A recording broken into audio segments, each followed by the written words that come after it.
Black Star Network is here. Hold no punches! I'm real revolutionary right now. Support this man, Black Media. He makes sure that our stories are told.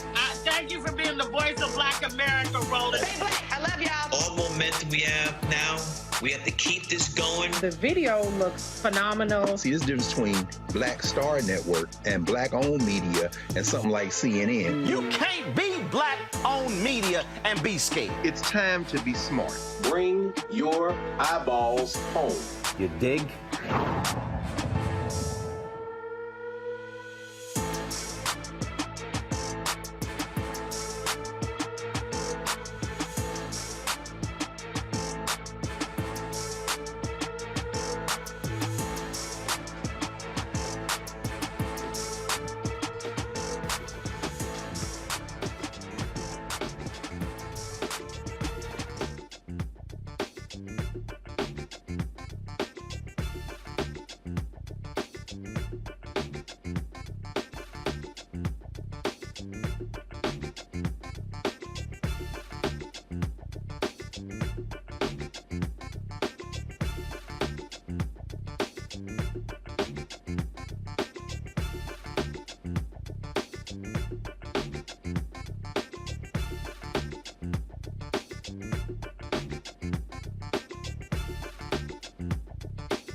Today is Monday, April 24th, 2023. Coming up, a Roland Martin Unfiltered, streaming live on the Black Star Network, the Tennessee 3.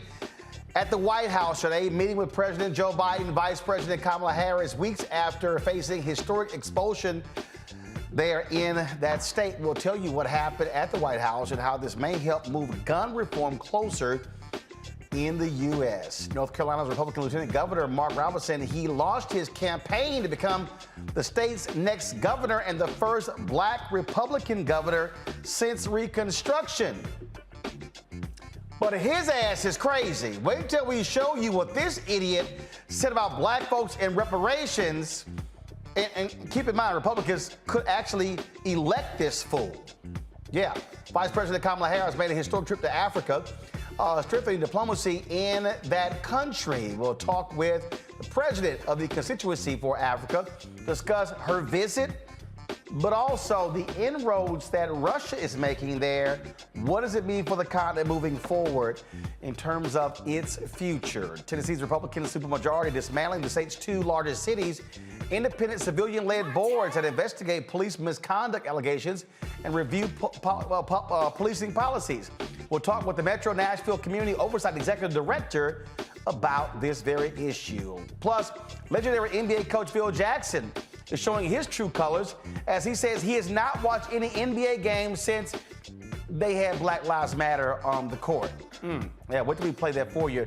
We'll be joined by journalist Kelsey Nicole Nelson here as well. Also, white women are going to learn to leave black folks alone. Another white woman get her ass whooped after she literally slapped a black woman in a store. I keep telling y'all, this ain't going to end well. Speaking of not ending well, Jeff Shell fired by Comcast as CEO of NBC Universal for having an affair with a CNBC anchor. White nationalist Tucker Carlson fired at Fox News Moments later, Don Lemon gets the boot at CNN. I got a few things to say about that. It's time to bring the funk on Roland Martin Unfiltered on the Black Side Network. Let's go. He's got it. Yep. Whatever the biz, he's on it. Whatever it is, he's got the scoop, the fact, the find. And when it breaks, he's right on time and it's rolling. Best believe he's knowing. Putting it down from sports to news to politics. With entertainment just for kicks, he's rolling. It's on go, roll, roll, y'all. It's Roland Martin, yeah. Rolling with Roland now. He's funky, he's fresh, he's real, the best, you know he's Roland Martin now.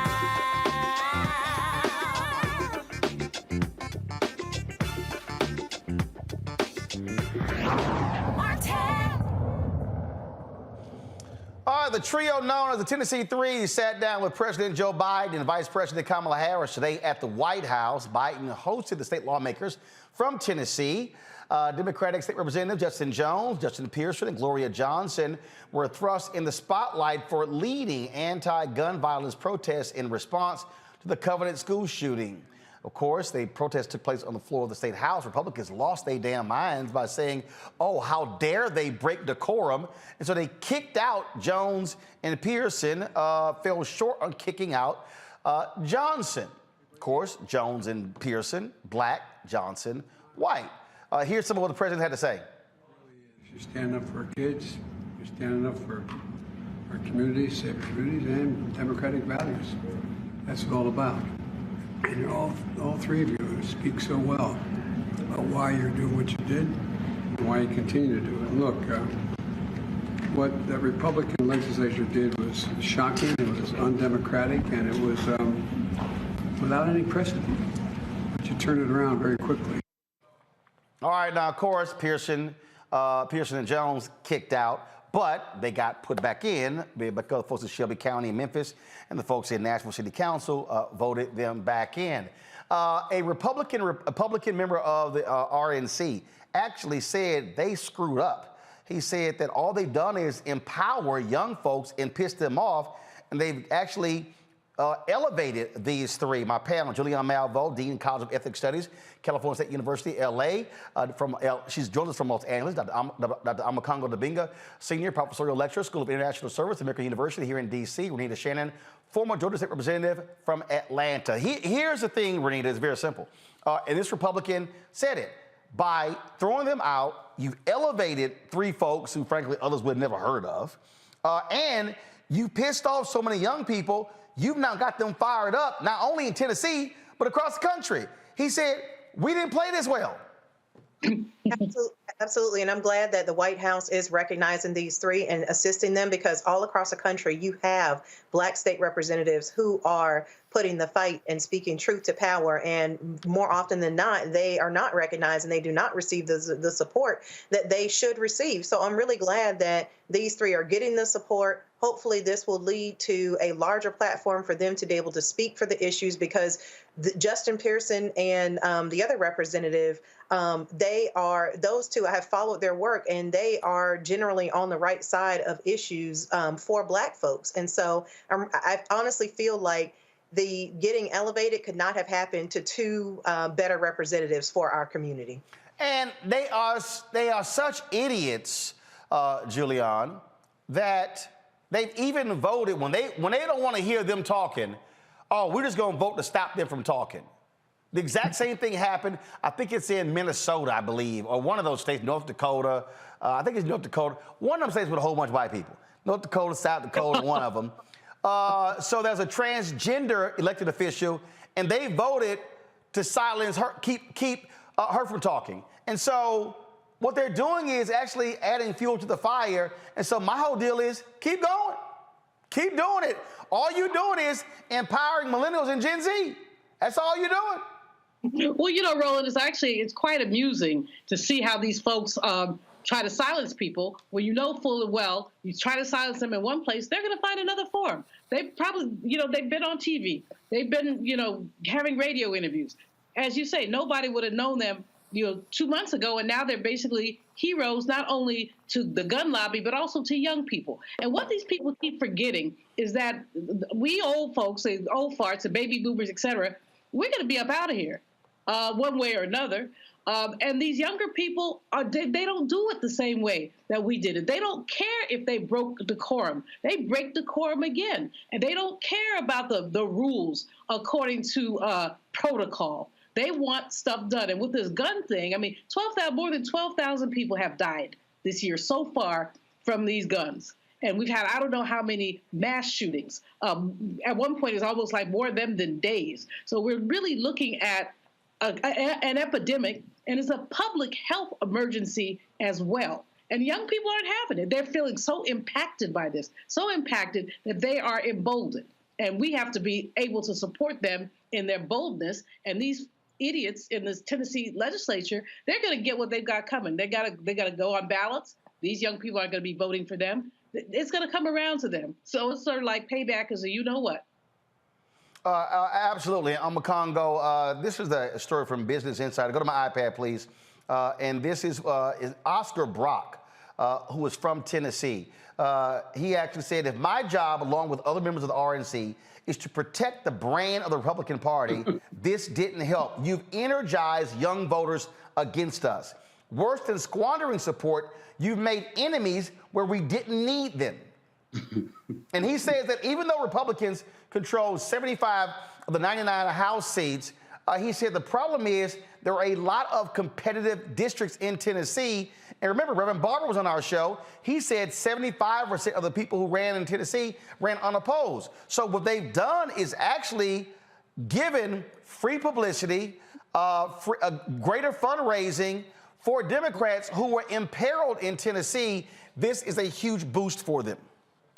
Most definitely. I'm still tripping over the part in the letter about the Republican brand, because I'm like, what in the world is it nowadays? It's just hate and division. That's their job. When we look at what happened at the White House today, it was really amazing, because you look at the two constituencies those three representatives represent: young Black people and youth in general, and white suburbia, right? Even if she isn't from the suburbs, white women in suburbia, two areas that people think the Democrats may struggle with in the next election. So this is very strategic for Joe Biden, who's expected to announce his run for a second term, possibly tomorrow, but sometime this week. And these are people he's going to be able to call on. At the very least, he got the photo op as it relates to some new rock stars in the party. So absolutely, the Republicans messed this up. And like you said, with the trans representative, not only did they silence that representative, but they also intentionally misgendered the representative when they called the representative out. So they are on a hardcore push to try to silence voices, but it's not going to work. Only way it's going to work, Roland, and we've seen this happen too many times, if so many of these young people who are get out there and protesting are not voting, if they do not vote. And so we have to be mindful and strategic. All of these young people who are going to turn 18 between now and the next election, as Joe Madison said, we need to be having voter registration cards at these graduations. We need to stay on that, because if all of these protests keep happening and they don't vote, Republicans can continue doing what they're doing. So that's the key. And you've said this multiple times, Roland. It's not about supporting the Democratic organizations, supporting the get out the vote efforts on the ground and the local communities. And if we do that, we can do incredible things in Tennessee and beyond. Last comment I'll make before I go to break. Republicans also, y'all are pretty stupid. They don't even read history. One of the things that Dr. King always talked about is you had to have a protagonist and an antagonist. Why did the movement not do well in Albany, Georgia? It's because the sheriff in Albany, Georgia was smart. He was a college graduate. He treated King and others with respect. Even though they put King in jail, he treated them with respect and dignity. Bull Connor was a dumbass. So was Sheriff Clark. And so when they went to Selma, it had a whole different ball game. When they went to Birmingham, a different ball game, because they were dumb. And so King always understood, if I have the right antagonist, then I have set the stage for mass action and for friction, and that's what's going to drive cameras. These idiots are the modern day Bull Connors. And what they've done is elevate Justin Jones, Justin Pearson, and Gloria Johnson to, frankly, a mythical status, and now they have to now deal with that, and we'll see how that plays out. We reach out to all three, try to get them on the show, but they're booked with other, and again, they're booked with numerous media interviews over the next couple of hours, and so we look forward to having them back on the show. All right, folks, got to go to a break. We come back. Lots we're going to talk about, folks. This idiot lieutenant governor in North Carolina, the FCC, not really moving forward on the standard general deal with Tegna. I was there at the meeting on Thursday. We'll show you what happened there. We'll also talk about the vice president visit to Africa as well. And of course, the firing of Jeff Shell at NBC Universal, Tucker Carlson at Fox News, Don Lemon at CNN as well. So lots to cover on Roland Martin Unfiltered on the Black Star Network. Don't forget, watching on YouTube, hit the like button, folks. Also, support us in what we do. Download our app, Black Star Network app, Apple phone, Android phone, Apple TV, Android TV, Roku, Amazon Fire TV, Xbox One, Samsung Smart TV. You can also, of course, join our Brina Funk fan club. See your checking money orders. P.O. Box 57196, Washington, D.C. 20037-0196. Cash App, $ RM Unfiltered. PayPal, R Martin Unfiltered. Venmo is RM Unfiltered. Zelle, Roland at RolandSMartin.com. Roland at RolandMartinUnfiltered.com. And don't forget to get a copy of my book, White Fear, How the Browning of America is Making White Folks Lose Their Minds. Available at bookstores nationwide, Ben Bell at Barnes & Noble, Amazon, Target, and of course, download your copy on Audible. We'll be right back. Black Star Network is here. Oh, no punches! I'm real revolutionary right now. Thank you for being the voice of Black America. All momentum we have now, we have to keep this going. The video looks phenomenal. See, there's a difference between Black Star Network and black-owned media and something like CNN. You can't be black-owned media and be scared. It's time to be smart. Bring your eyeballs home. You dig? I lost my daughter. I didn't know where she was. So I had to figure out how to survive, how to eat, how to live. I don't want to go into the details because she's here, first of all. She may not want me telling that story. But possession of her, the family broke down, fell apart. I was homeless. I had to figure out, I didn't have a manager or an agent or anybody anymore, and I'm the talent. So I got to figure out how to be the agent. I had to figure out, how does business work?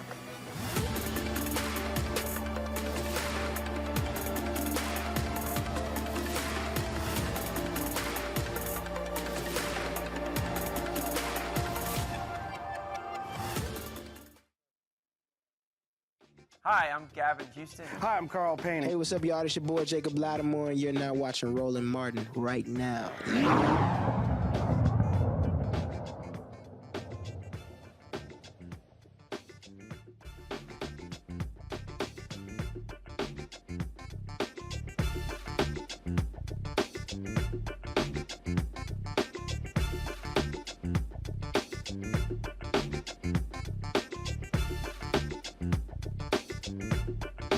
Like, and then what happened was she.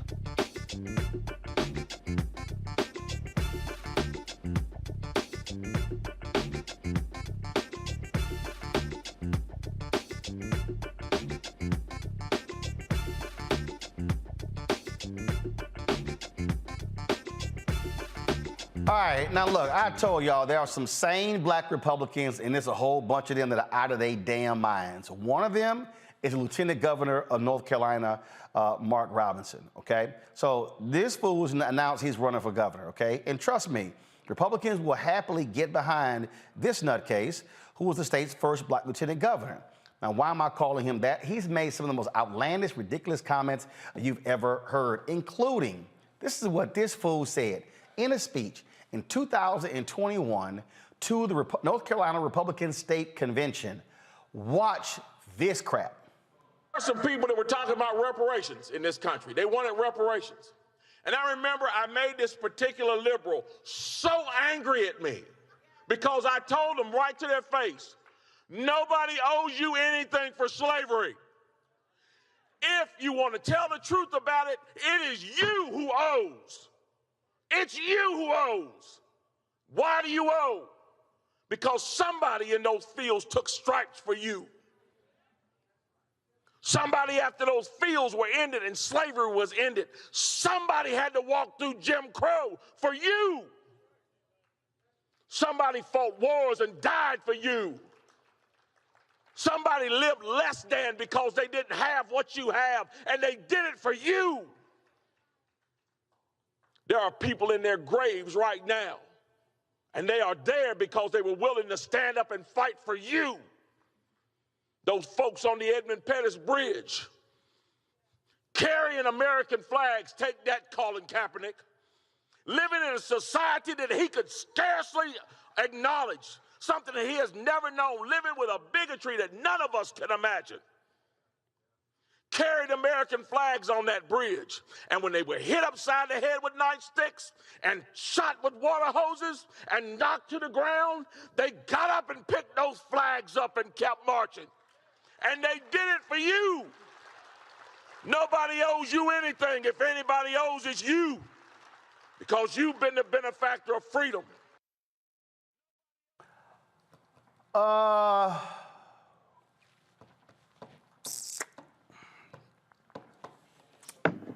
Here, I'm gonna walk that other side over here. Let me deal with this. All right, so let me explain something to y'all.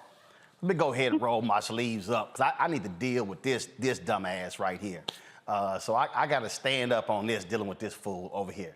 All right, and so I'm doing this because you got James Baldwin over here, you got Harry Belafonte over here, you got Ida B. Wells Barnett over here, we got Angela Davis right here, we got Dr. King right here, and what y'all just heard is one of the stupidest, dumbest comments you've ever heard in your life. First of all, you have this fool trying to call out Colin Kaepernick for taking a knee when, if anybody actually read the Constitution, the right to protest is in the First Amendment.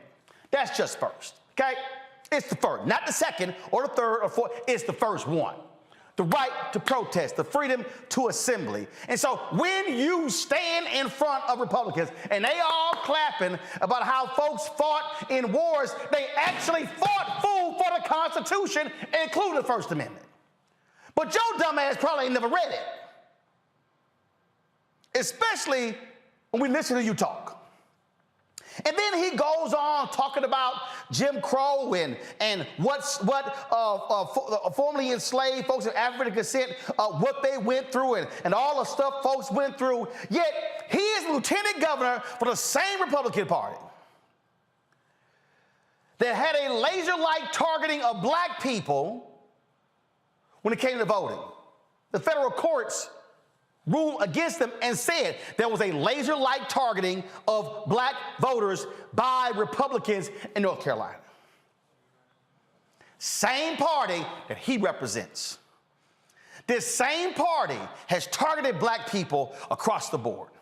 This same party, so-called right to life, closing rural hospitals all across North Carolina because they did not want to expand Medicaid. Same party. And so what I want to know, Lieutenant Governor, where in the hell have you been instead with black folks who've been fighting the bigotry and racism of Republicans in your state? How have you called out your party? You haven't.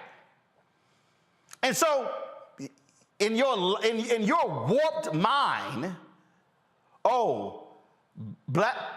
who do black people owe reparations to? I'm real confused by that one. Please tell me, Mark Robinson, where were you in the police shootings in your state when black folks were gunned down by cops? I didn't see your ass out there, and you a so-called preacher. I didn't see you saying anything. In fact, let me ask you this question, Mark Robinson.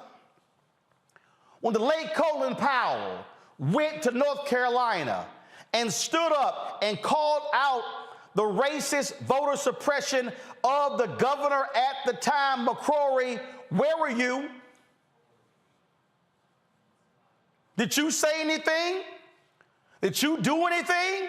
Or were you silent, being that happy happy, smiling, cheesing Negro spook by the door. I'm using that for a reason. Just happy to go along, as opposed to calling out the racism and bigotry from white Republicans in your state. And now you want to be the governor. Now you want to represent your party when your party has done all sorts of foul, vindictive things to black folk, and you have been silent, just smiling and cheesing the whole time. Oh yeah, you got to answer to that. You're gonna have to answer to that. And see, I dare you, Mark Robinson. See, it's real easy to say that nonsense in front of a room full of white Republicans. Come talk to black folks. You got something to say? Come have that same conversation with black folks, Mark Robinson. See, I don't care if you're a Republican, you're running. Michael Steele, he was lieutenant governor of Maryland. You get the other brother who was lieutenant governor with Hogan. He black Republican. That didn't faze me. Now, if I differ with him on policy, I'm going to say it. But what you are doing, you tap dancing. What you're doing is performing a minstrel show. What you're doing is being the male equivalent to Diamond and Silk. That's what you're doing. And you should be called out for sounding like a damn fool as you stand there shucking and jiving and somehow thinking we're supposed to support that nonsense. No, open your mouth or you're gonna get called out. What you said in that speech was beyond illogical. And trust me, we're gonna make sure every black person hears about it if you get Republican nomination, to make sure you do not become the governor of North Carolina. Real quick, I'll go through all three. I'm gonna Congo you first. Wow, I did not see that speech, Roland, so I'm glad that you played it. And I just kept thinking every time he was saying you owe it, you know, when for people who died in graves and marched across the Edmund Pettus Bridge, I'm like, what about all of the white people who inflicted this on our ancestors? I mean, the bridge itself is named after a Klansman and Confederate soldier. Every single day we are seeing these black Republicans who are doing everything possible to have some type of time in the spotlight. And with this day and age, with their Republican brand that we talked about in the last segment, to be a black Republican in this space now, you have to shuck and jive in order to get that type of national attention. Look at Herschel Walker. And this is also why Tim Scott is not going to go anywhere either. If this is what black Republicans have to do, especially coming off a great black Republican like a Colin Powell, if this is what they have to do to get their time in the sun, they got to stop, because black power, black media, we're more empowered now, getting stronger by the day, and we're going to call attention to it every single day, because there's no room for this in any way, shape, or form. He has no chance if it's up to us. Julian? I mean, what a horrible, distasteful distortion of history. This man is dumb as a post, Roland. Dumb as a post, because he's taken history and he's distorted it in ways that are repugnant. Beyond that, the clowning, that's what he was doing. He's clowning Mr. Bojangling, tap dancing. If that's what he needs to do to be governor, believe me, he's not going to be governor. And it's not just the black folks. White folks do not want black fools. And that's what that is a black fool. He hadn't thought this speech through clearly, because who would black people pay reparations to? See, those of us who are reparations advocates, we understand what reparations is about. We understand the wealth gap and the ways that we close the wealth gap, and that includes reparations.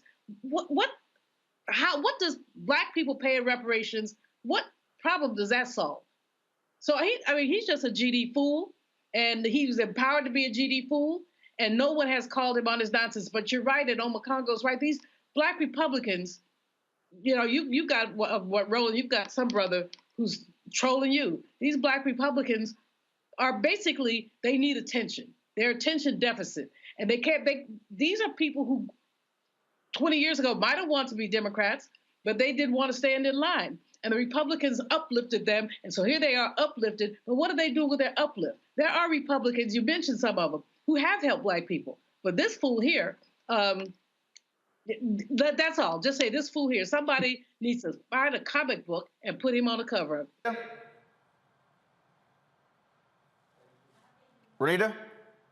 Well, number one, he is completely on the outside of his mind. I mean, I call what he's doing what my friend Heidi frequently says, which is trying to outwhite the white man. Any person, any Black person who served as a elected official will tell you that racism is bipartisan within the political parties. But one thing that is true is that if you're going to be a Republican, what racism looks like over there is that you've got to out-racist the races, because you have got to be more racist against Black people, and you must stand for policies that are completely racist against Black people in order to make it anywhere within the Republican Party. And that's what he's trying to do. And that is what is required of today's Republican Party. So I'm frankly not surprised that he said this. I'm not surprised that he's advancing thoughts like this to the general public, hoping that people will not push back. But it's like everyone else has said on the panel, and also you, Roland, he would never say this in front of Black people because they would call him on the carpet immediately. This only works in front of Republicans, no one else. Indeed. All right, folks, hold tight 1 second. We come back. We'll talk about the VP trip to Africa. How important is it? What does it mean for relations with the motherland? We'll discuss that next with one of the top experts on African-American relations. Also, of course, we'll talk about Tucker Carlson, Don Lemon out Fox News as well as CNN. Also, we'll talk about the Standard General deal with Techna could almost be dead if the FCC doesn't take some action in the next few days. Plus, Phil Jackson, he ain't watching no more basketball because they dare talk about Black Lives Matter. All them damn rings you got because of Black players, and now you got a problem with Black Lives Matter. But you didn't mind them lives getting your ass some rings. We'll talk about all of that on Roland Martin Unfiltered on the Black Star Network. Back in a moment.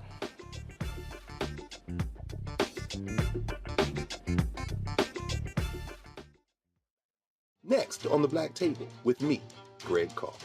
We look at the history of emancipation around the world, including right here in the United States, the so-called end of slavery. Trust me, it's a history lesson that bears no resemblance to what you learned in school. Professor Chris Manjapra, author, scholar, amazing teacher, joins us to talk about his latest book, Black Ghost of Empire, The Death of Slavery and the Failure of Emancipation. He explains why the end of slavery was no end at all, but instead a collection of laws and policies designed to preserve the status quo of racial oppression. The real problem is that the problems that slavery invented have continued over time. And what reparations are really about is saying, how do we really transform society, right? And stop racial violence, which is so endemic. What we need to do about it on the next installment of The Black Table, right here on the Black Star Network. Hi, I'm Dr. Jackie Hood Martin, and I have a question for you. Ever feel as if your life is teetering and the weight and pressure of the world is consistently on your shoulders? Well, let me tell you, living a balanced life isn't easy. Join me each Tuesday on Black Star Network for A Balanced Life with Dr. Jackie. We'll laugh together, cry together, pull ourselves together, and cheer each other on. So join me for new shows each Tuesday on Black Star Network, A Balanced Life with Dr. Jackie.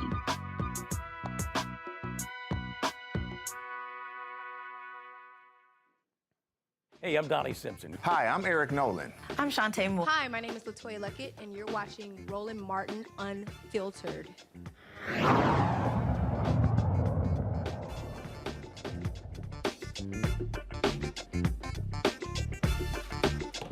Vice President Kamala Harris' historic trip to Africa was, of course, to deepen relationships and partnerships with the continent. But what needs to happen now that she's gotten back? Melvin Foote is president of the Constituency for Africa. He joins me here in the studio. Melvin, glad to have you here. For folks who don't know you and the organization, first, just give an understanding of how long you've been working on issues related to the motherland. I've been working on Africa my whole career. So I went out as a U.S. Peace Corps volunteer in 1973 to Eritrea and Ethiopia, and I've been working on Africa ever since. I've been to 45 countries or more. I work across the issues, and a lot of success in shaping U.S. policies toward Africa. And so, what do you make of her trip? Because you have some people who have this whole idea that, oh, it's performative, it's just going there, photo ops, and taking pictures. Well, it's good that she goes. I'm always happy when senior officials, such as the Vice President, go to Africa.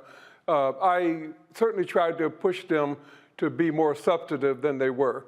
I think after the U.S.-Africa Summit, they've been running people to Africa and taking a lot of pictures and all of that. But, we're also trying to push for substantive U.S. policies toward Africa. I think it lacks substance to a certain extent, but I'm happy that she went, and certainly I'm trying to support them in every regard. So you say it lacks substance. What do you want to see? Well, we want they want a relationship with Africa. They're claiming that we're home, we're back with Africa again, but you don't see the partnerships that Africa really wants. They're not really talking to Africa. They're pushing democracy, for instance. How can we talk about democracy in Africa after, what we got here, They're more like lecturing Africa as opposed to talking to Africa. We want a trade policy that really has teeth to it. We want to see diaspora engagement. People like myself should be fully engaged on the policy process, but they put you in a box and hold you up. But so we're pushing for stronger policy engagement from the diaspora, and we want to see programs that Africans can really, live up to the next generation of young people. We want the minerals in Africa just like everybody else. We want diamonds, oil, coltan. We love Congo, for instance, right now, but we're not going to do anything to save the people of Congo. We're there to try to get the minerals like the Russians and the Chinese and the French and the British and everybody else. So when you say that, we love the Congo, or in terms of the things that we want, but there are things that they also want. We played a portion of the speech that the president of Ghana gave, where he said, enough with the conferences and the meetings. He said, this is now about action, what we need to be doing moving forward to move this continent together. Well, the Africa is also disorganized. They came to the U.S.-Africa Summit back in December, and they came on their own airplane. Everybody had their own airplane, so nobody met before coming. And so Burundi saying, come to Burundi. Gambia says, come to Gambia. Gambia is about as big as Washington, D.C., where they should have caucused before they came, and came with 4 agenda items saying, Mr. Biden, we want these 4 things. They would have left with 2 or 3 of them like that. They didn't do that. And they didn't caucus with the diaspora. You got 1 billion people in Africa, but you got 1 billion in the diaspora too. And they didn't call me up and say, hey, what do you think we can get out of them? I would have gave them some advice. So part of this is we still need to unify.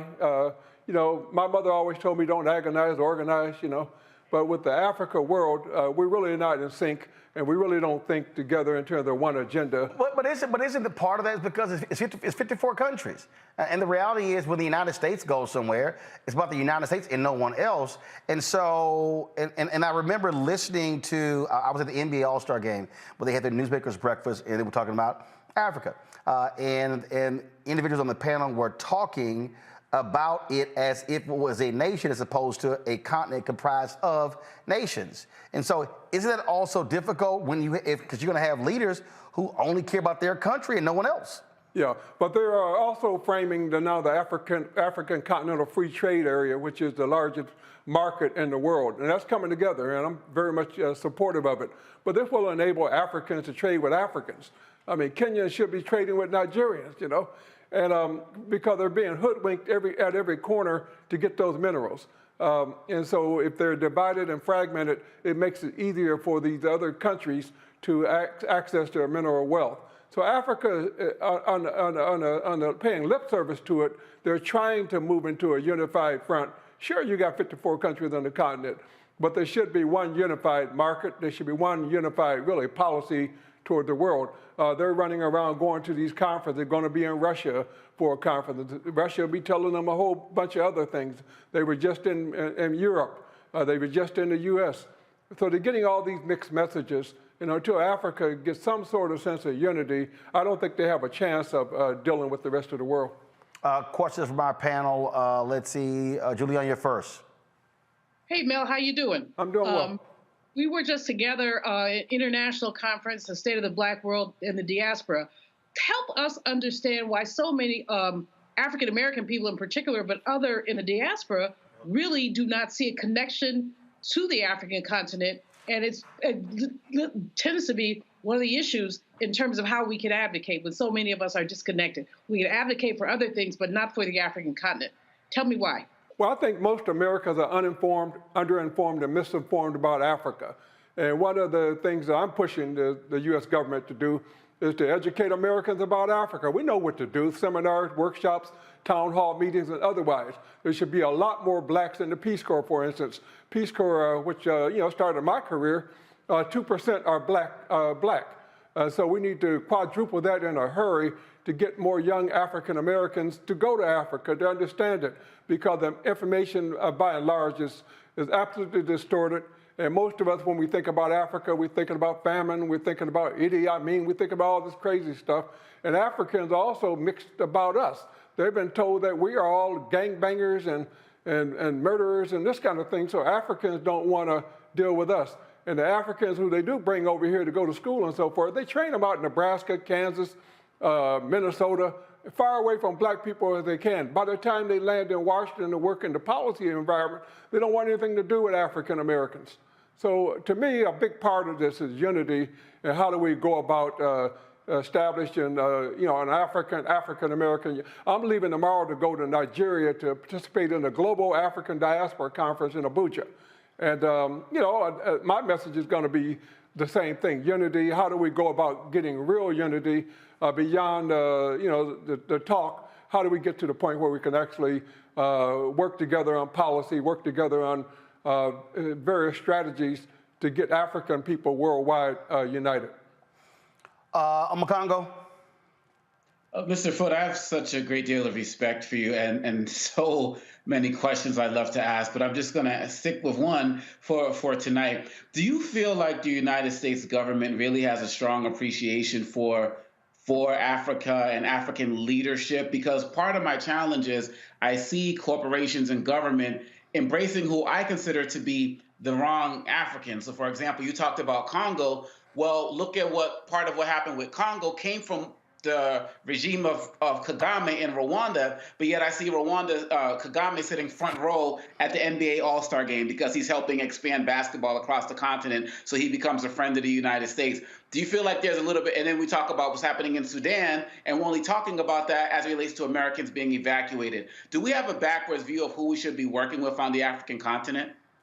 I think the United States has always been wrong about Africa. I mean, the first policy was to bring us on slave ships to the United States. But we haven't improved very much after that. And honestly, there's a desire to try to do better. I think President Biden and Kamala Harris are trying to do better. But we have a long way to go to have an effective policy that makes a lot of sense. Biden committed like $500 billion, I think the number was, for Africa that they announced at the U.S.-Africa Summit. But when you break that down and say, where is that money, you'll be hard-pressed to find it, I'm talking to some of the ambassadors in some of the countries, and Mali, for instance, the ambassador said U.S. has committed $1.5 billion a year to Mali, but she can't find it. They're not building schools, they're not building roads. Where is that $1 billion plus? I think a lot of it ends up in lobbies here in Washington. It never even make it to the continent. So a lot of our stuff is all fluff. Africans are tired of us just trying to lobby, to lecture us about their state of democracy, about various policy issues. I think the Biden administration really wants to do the right thing. There's a lot of great people working in this administration, but it's important for people like myself to continue to push them to do better and to actually come up with something that makes a lot of sense for not only Africa, but for the United States too. Renita? Mr. Foote, thank you for your work and thank you for being so direct in your comments. My question is, for so long, the conversation was that other countries needed to invest in the continent of Africa and not just forget about Africa. Now we're starting to see investment by foreign powers, and a lot of folks are skeptical, rightfully so, because it looks like an attempt that in the future this will reduce autonomy for Africa, or that the intentions are to control Africa instead of really assist Africa. What is it that you think is the appropriate balance, and what should other countries or even other nations be doing as far as supporting Africa in an authentic, legitimate way? Well, I think Africa itself is going to have to step up. I'm rather disappointed in the African Union in many regards. When it came to the fruition, it sounded like really was going to move very forcefully on a lot of these issues, really mobilizing the African viewpoints and things so that they can have a real impact with the World Bank and with the International Monetary Fund and all these other global entities. But in fact, I find it's a tiger kind of without teeth.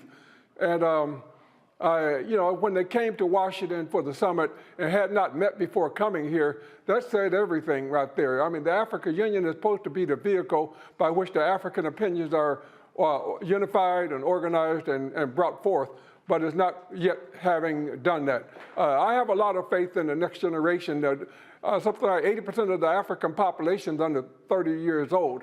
And these young people are watching Roland Martin and they're watching everything via cable. And so I think that the young people that I encounter are looking for a new Africa, an Africa that's actually going to stand up and claim its place. So I put a lot of faith in this next generation coming up. And I think it's incumbent upon people like myself to do everything we can to prepare the next generation, both here in the United States and across the continent, to move the continent forward. I think the strategy is a 100-year, 200-year strategy. It's not going to happen overnight. Right now, everybody just wants those minerals, and they're doing everything possible, saying anything that they need to say to get access to the strategic minerals in Africa. All right.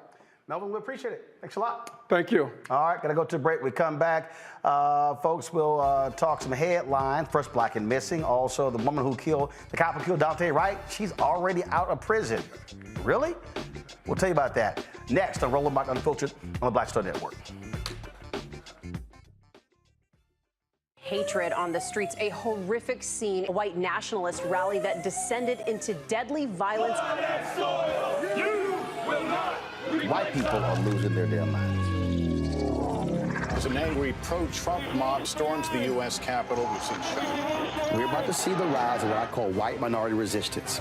We have seen white folks in this country who simply cannot tolerate black folks voting. I think what we're seeing is the inevitable result of violent denial. This is part of American history. Every time that people of color have made progress, whether real or symbolic, there has been what Carol Anderson at Emory University calls white rage as a backlash. This is the rise of the Proud Boys and the Boogaloo Boys. America, there's going to be more of this. Here's all the Proud Boys, guys. This country is getting increasingly racist in its behaviors and its attitudes because of the fear of white people. The fear that they're taking our jobs, they're taking our resources, they're taking our women. This is white fear.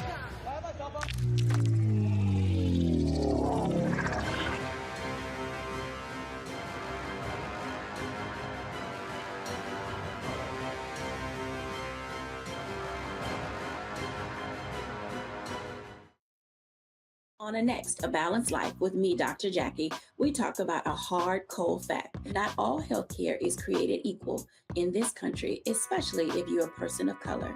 So many of us, Black families, we rely upon each other heavily. A lot of us aren't necessarily sure how to best communicate with our healthcare providers. How to take charge and balance the scales. Your life may depend on it. That's next on A Balanced Life on Black Star Network. Black TV does matter, dang it. Hey, what's up, y'all? It's your boy Jacob Lattimore, and you're now watching Roland Martin right now. Yee.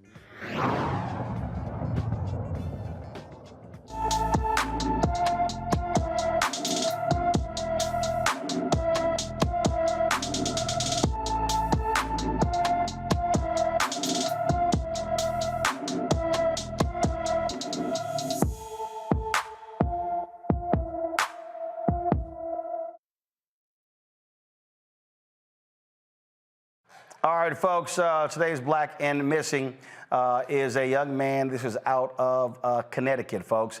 Elias Fremont of Bridgeport, Connecticut, has been missing since April 8th. The 17-year-old is 6 feet tall, weighs 190 pounds, with black hair and brown eyes. Anyone with information about Elias Fremont should call the Bridgeport, Connecticut Police Department at 203-581-5100, 203-581-5100. The former cop in Minnesota who shot and killed Daunte Wright, she's actually out of prison. Kim Potter left her prison cell this morning after serving 16 months of her 2-year sentence. She will serve the remaining months of her sentence on supervised release. Potter was convicted of first and second degree manslaughter in Wright's April 2021 death. She shot and killed Wright during a traffic stop. She claimed she intended to use her taser and mistakenly fired her service weapon. Last summer, the city of Brooklyn Center approved a $3.25 million settlement for Wright's family in the shooting. Jesus, Renita, 16 months, that's it. But first of all, she should have got more than 2 years. And, you know, this is why activists have said for so long that Black lives do not matter, because we see that even when folks are held accountable, police officers are held accountable for killing Black people, you can easily find Black people who have been given more time just for having small ounces of weed. So, I mean, the system is really broken on this. And I honestly, because we've had so little advancement in police accountability measures, I wouldn't be surprised if she wasn't able to come out and work as a police officer once she's completely out of correctional control, meaning off of continued supervision. Omokongo? And going off of the last point that Renita said about her getting the job again, when I was reading what the mother of Daunte Wright was saying, one thing that helps give her comfort is knowing that she won't be walking the streets as an officer again. And I was like, in this society, we can't guarantee that. And to be quite honest, nowadays, she's more likely to get a job again. And, you know, his mom, she said she had a partial stroke and suffered some, you know, blurred vision and stuff. The effects of the families of what happens in these communities, we don't talk about enough. And she has to live with coming home and not see her child forever. And when I saw this story, I'm like, after 16 months only? And so this is another reason, coming back to the election, George Floyd police reform bill, because a woman like her, a woman like Potter, should never be allowed to hold a gun as a police officer ever again. And we can make something like that happen if we get 2024, the election, and get the George Floyd Police Reform Act passed. Actually shooting after a harmless mistake, this time again in the Sunshine State. Antonio Cacavelli shot the car of Waldis Thomas Jr. and Diamond D'Arville. The pair went to the wrong address trying to deliver an Instacart order April 15th. Thomas was on the phone with a customer trying to find the correct address.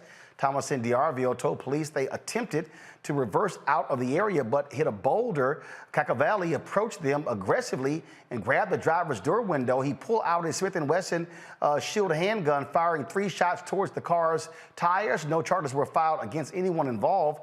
Police say each party's actions appear justified based on their perceived circumstances. What the hell, Julian? Damn, these folks, they just want to shoot first. This is crazy. I mean, it's just crazy. Coming behind what happened to the young brother in Kansas City, coming behind the 2 little white cheerleaders who were shot at because they went in the wrong car. And this is just insanity. And so these people do not need to have guns. At the end of the day, they do not need to have guns. And this particular case, I don't believe that the police would file no charges. But basically, that's like saying you can get away with it if you want to, just like Kim Potter. I mean, 16 months is nothing for taking somebody's life. And it almost makes me speechless. And look at her ugly self, sitting there crying. Why are you crying, lady? You killed somebody. Stop crying. You know, own what you did. But you've got to give it to the judge and the jury. I mean, to give her 2 years. And in that state, if you get 2 years, you serve, I think, is 80% or 70% of your sentence, and you're under supervised probation. She should not ever, Omokongo said she should never be a police officer. She should never be any kind of officer. She should never be able to put her hand on a gun again or a person again.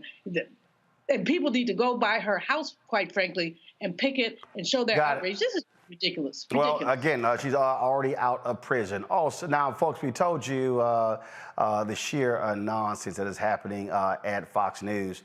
And so, even though Tucker Carlson got fired, I'm going to discuss that in a little bit, they still got idiots like Will Cain. And look, I know Will. We used to debate all the time. I used to crush him when we were at CNN. But you want to see stupid? This is what this fool had to say about the racist 84-year-old white man who shot the unarmed black teen Ralph Yarl in Kansas City, Missouri. Hard turn to a sad and tragic story out of Kansas City, where a young man, 16 years old, appeared to have gone to the wrong residence. The man inside, the 84-year-old man inside, responded to the young man at his door with gunshots.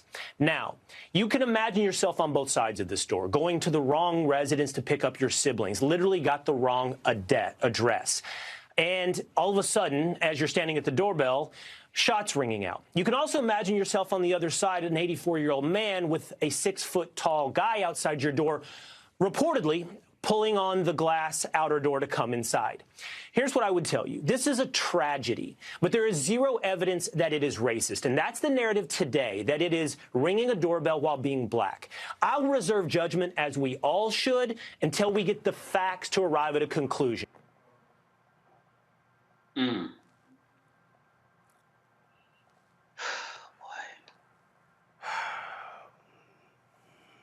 Will. Ralph Yarl is 5'8", 140 pounds. He ain't 6 feet tall. Okay? We also know from Ralph Yarl's grandson that his grandfather is racist, out of his own mouth. So what does it say about you, Will Kane, that you immediately leap to, oh my God, we can't call it this? Yeah, we can. And we can also, he was yanking on the door. Really? I'm sorry. Where'd you see that in the police report, Will? That he was yanking on the door. Please tell us that. Did you also skip over the part, Will Kane, where he fired and while Ralph was on the ground, fired again? Oh, I guess we skipped that part. This, folks, is the BS that you get on Fox News. And trust me, if Will Kane had said that crap on CNN when we were there and when we were debating, when I was debating him on Soledad's show, I would have ripped him to shreds. But see, Will now knows that he speaks in an echo chamber. He now speaks on a network where facts don't matter, where they can say whatever they want to say, and there are no repercussions. And that's the reality of Fox News today.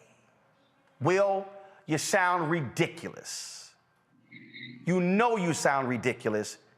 And the man's own grandson, who I think knows him a hell of a lot better than you, has made it clear.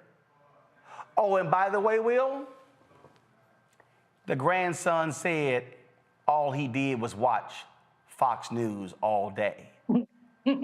And he said that is what led to his views on race. So it seems like it's now come back on your doorstep. I'll be back on Roland Martin Unfiltered on the Black Star Network. We talk about blackness and what happens in black culture. We're about covering these things that matter to us, speaking to our issues and concerns. This is a genuine people-powered movement. There's a lot of stuff that we're not getting. You get it, and you spread the word. We wish to plead our own cause. Too long have others spoken for us. We cannot tell our own story if we can't pay for it. This is about covering us. Invest in black-owned media. Your dollars matter. We don't have to keep asking them to cover our stuff. So please support us in what we do, folks. We want to hit 2,000 people, $50 this month, raise $100,000. We're behind 100,000, so we want to hit that. Y'all money makes this possible. Checks and money orders go to P.O. Box 57196, Washington, D.C. 20037-0196. The Cash App is $RM Unfiltered. PayPal is R Martin Unfiltered. Venmo is RM Unfiltered. Zelle is Roland at RolandSMartin.com.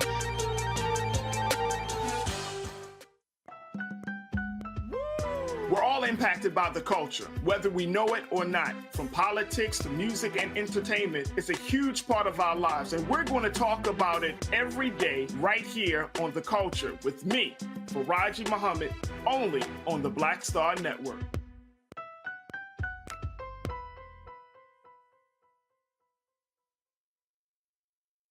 Hi, I'm Anthony Brown from Anthony Brown and Group Therapy. Hi, I'm BB Winans. Hey, I'm Donnie Simpson. What's up? I'm Lance Gross, and you're watching Roland Martin Unfiltered.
All right, folks, welcome back to Roland Martin Unfiltered. So I keep telling y'all Republicans claim local control, they hate big government, but that's only when they're the ones who are not in control.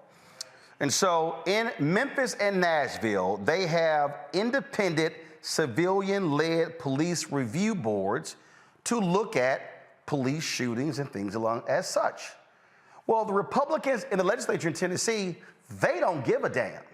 So they don't like the fact that the folks in Memphis and Nashville have the audacity to determine how they should govern Memphis and Nashville.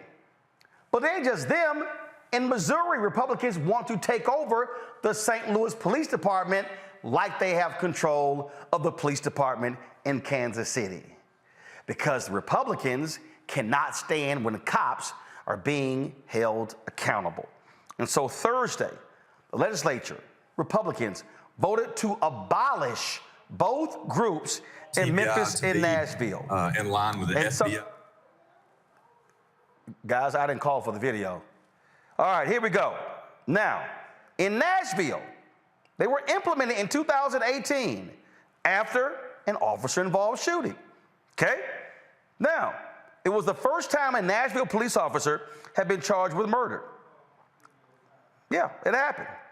Now, the decision to eliminate these groups is all about, now, first of all, the decision to limit the groups reverses. Now, let me be real clear. Let me say this again. Nashville voted to create the group. 58.8% of the voters approved the creation. So basically, Republicans in Tennessee are saying, screw the actual voters of Nashville, because Republicans in the legislature, they frankly look at Nashville and Memphis the same way the Republicans in Mississippi look at Jackson, Mississippi. We don't like the Democrats are running these cities. Jill Fitchert, Executive Director of the Metro Nashville Community Oversight Board, she joins me right now. Jill, glad to have you here. I mean, this is utterly nonsensical, and what this just proves, Republicans do not give a damn what the voters think. They don't care about local control. Their deal is, we got power, we will tell y'all what to do. Right, that's exactly right. What we've been doing in Nashville as a community oversight board is continuing to allow the voters to, the voters who voted for this to have a voice in how they want to be policed. And what we is this legislation, from the moment that it was enacted from 2019 up, have continuously tried to interfere and circumvent the will of the people here. 134,135 people voted to have police oversight the way that we're doing it in this city. And so I knew that this was like an impending thing that would end up happening. But at the end of the day, we've been doing excellent work, and I still don't know why this was pushed forward, this particular legislation session. All right, so what legal recourse do y'all have? How does a legislature get to override what voters approved? I thought voters get the final say-so. Yeah, I mean, I think that it's an unconstitutional bill. I think it's a targeted bill. I think it's retaliatory. They have tried to just really overtake Nashville in general. There's been this, buzz about because the city didn't allow for a Republican National Convention, but I believe that that's just not accurate. I think it's more sinister than that. I think that police accountability, especially after the Tyree Nichols brutal killing, that we should have more oversight opposed to less. They want to create what they call a standard type of oversight across the state, which is really a less effective way of doing oversight. And it really is just like I said earlier to someone else, it's just a glorified intake system. All you do is take your repository for taking in complaints from citizens. What we have now is citizens have a voice. They get to come and talk about their experience. And it really is cathartic, and it's healing for them to be able to address this in front of a body and speak about what they have encountered. Taking that away from the citizens means that they lose a voice in this process. Renita? This is why I always talk about the need for Black people to not support giving more and more funding to police, because what you have here is a situation where this board that was supposed to be holding police officers accountable and advancing police accountability has now been disbanded. You've got the situation in Mississippi where they're setting up an entire other system to control Black folks with the criminal legal system. And all of this has come from more and more money to policing. It's not going to work out well for Black folks to continue to elect Black politicians who are going to go along with giving money towards policing. So I'd like to ask the guests, what are your thoughts around how much money we spend on our budgets towards police? Yeah, I think the budgets are inflated. I mean, our budget is like $285 million. Our budget to do accountability is $1.5 million. It increased, by $500,000 last fiscal year. But what it shows is that oversight of policing continues to be the last thing on cities and states' mind. Police officers are being more militarized, our city included. We have had, all kind of issues. If you look, Tennessee has been in the national spotlight for policing issues over the last year. I mean, they have just one thing after the other, from editing body-worn cameras to, sex rings within police departments to brutalization of citizens. And we continue to give them money and pay out millions and millions of dollars for police misconduct. And so, yeah, I think that cities and council members and those who have the power to look at why we continue to pour more money into policing and less money into affordable housing, and other areas like healthcare and things of that nature, mental health care, job, creation, and other areas like education. But we continue to use the police department and their budget to handle the social ills of our cities. It doesn't make sense to me. But Ms. Fitzgerald, I was wondering, is the only recourse for those of us who are outside of Tennessee, is it to put pressure on the sponsors, the people who support these Republicans? Is it to support more get out the voting efforts to get new politicians in 2024? What is it that we can do from the outside to help this get corrected in the future? Yeah, I think what we've been talking about is really trying to just across the nation, police oversight accountability boards, they're growing. People are wanting them more and more. In our state, of course, as we see, they want them less. What we would like to see is people like contacting our governor, talking about why it's important. Right after this, Tyre Nichols has only been dead a little over 90 days. He was brutally murdered, and at the same time that even the people in Memphis who want more police accountability, who want to have oversight, investigatory powers, which is what they're stripping away. They're stripping away our power to investigate these complaints, putting in place a review board, a review committee. I just think it's a slap in the face to the parents of Tyre Nichols. So I think putting more pressure on politicians, putting more pressure on this at the city level to stand with us, to stand with our oversight boards, to speak up and speak out against this type of legislation. It's very harmful to our communities, especially the communities of Black people, Black and brown people specifically. And I think that they have to be brave and courageous to stand against this kind of harmful legislation. Julian? Many cities have community oversight boards, but many other cities do not. They have been, frankly, quite unpopular, even though more and more cities have them. The other thing that has tended to happen is they have varying degrees of power. In other words, some of them have subpoena power. Others simply have, they listen. All they do is listen. As you said, it's cathartic, but it's not, it doesn't change anything. What are your takeaways? What kind of advice would you give cities who don't have oversight boards now, but would like to have them? What would you tell them about your experience with the Community Oversight Board? Yeah, I think that our board is unique. It was set up through a charter amendment. It went through a referendum. Most community oversight boards and just review committees or police accountability boards are in place through legislation that's enacted by local government.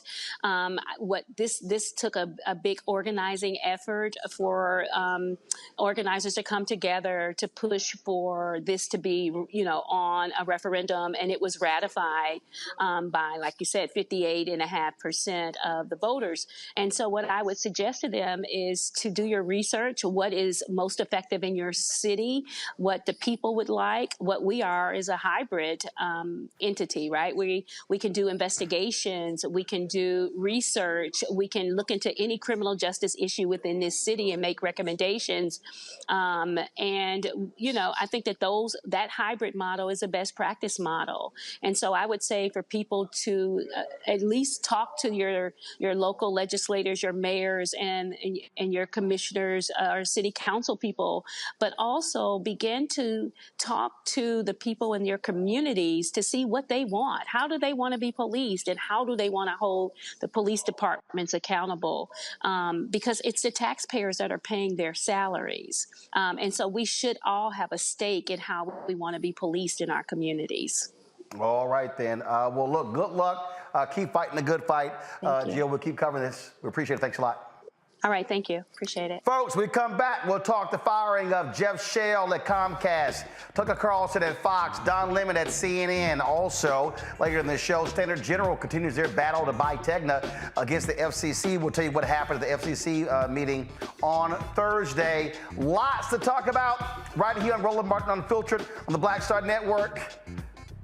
Perfect day to wear a black-owned shirt. You want to support us, what we do. First of all, if you're watching on YouTube, hit that like button, y'all. We should easily be at 2,000, 3,000 likes today. That helps us with the YouTube algorithm, so please help us with that. And of course, download our app, Apple phone, Android phone, Apple TV, Android TV, Roku, Amazon Fire TV, Xbox One, Samsung Smart TV. Don't forget, you can also watch us on Amazon News. Of course, click Amazon Fire TV, go to Amazon News, check us out. You got Alexa, say, Alexa, play the Black Black Star Network, and of course our audio. Play news from Black Star Network. The audio will actually play that as well. And don't forget, you can also support us. Send your check and money orders. P.O. Box 5, 7196, Washington, D.C. 20037-0196. Cash App, $RM Unfiltered. PayPal, R Martin Unfiltered. Venmo's RM Unfiltered. Zelle, Roland@RolandSMartin.com. Roland@RolandMartinUnfiltered.com. Be sure to get a copy of my book, White Fear, The Browning of Americans Making White Folks Lose Their Minds. Ben Bella Books, Amazon, Barnes & Noble, Target. Download a copy on Audible. We'll be right back. Hatred on the streets, a horrific scene, a white nationalist rally that descended into deadly violence. White people are losing their damn minds. As an angry pro-Trump mob storms the U.S. Capitol, we've seen We're about to see the rise of what I call white minority resistance. We have seen white folks in this country who simply cannot tolerate black folks voting. I think what we're seeing is the inevitable result of violent denial. This is part of American history. Every time that people of color have made progress, whether real or symbolic, there has been what Carol Anderson at Emory University calls white rage as a backlash. This is the rise of the Proud Boys and the Boogaloo Boys. America, there's going to be more of this. Here's all the Proud Boys, guys. This country is getting increasingly racist in its behaviors and its attitudes because of the fear of white people. The fear that they're taking our jobs, they're taking our resources, they're taking our women. This is white fear.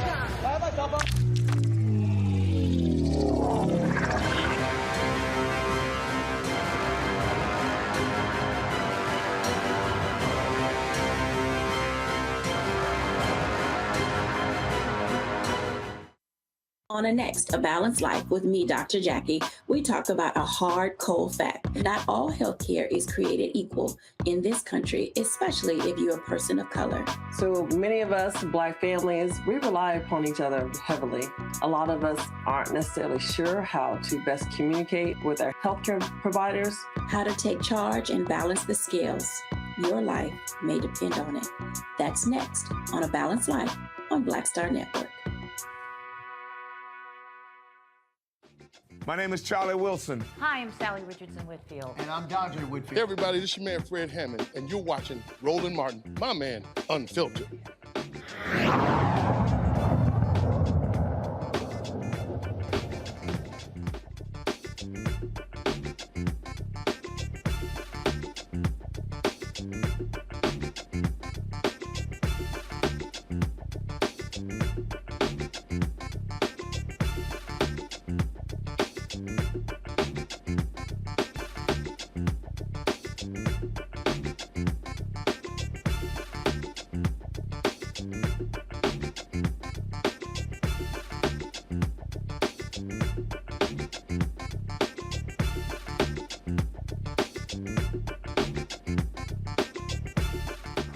All right, y'all, welcome back to Roland Martin Unfiltered on the Black Star Network. Yo, the last 24 hours in mainstream white media has been crazy. Yesterday, Comcast drops a bomb that NBC Universal CEO Jeff Shell out the door after acknowledging an inappropriate relationship with a staffer, an anchor at CNBC.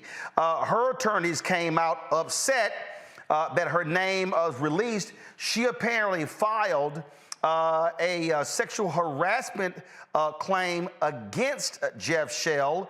As a result, if y'all go to my iPad, you will see that. Lawyer for Hadley Gamble says she filed a sexual harassment and sex discrimination complaint at the company.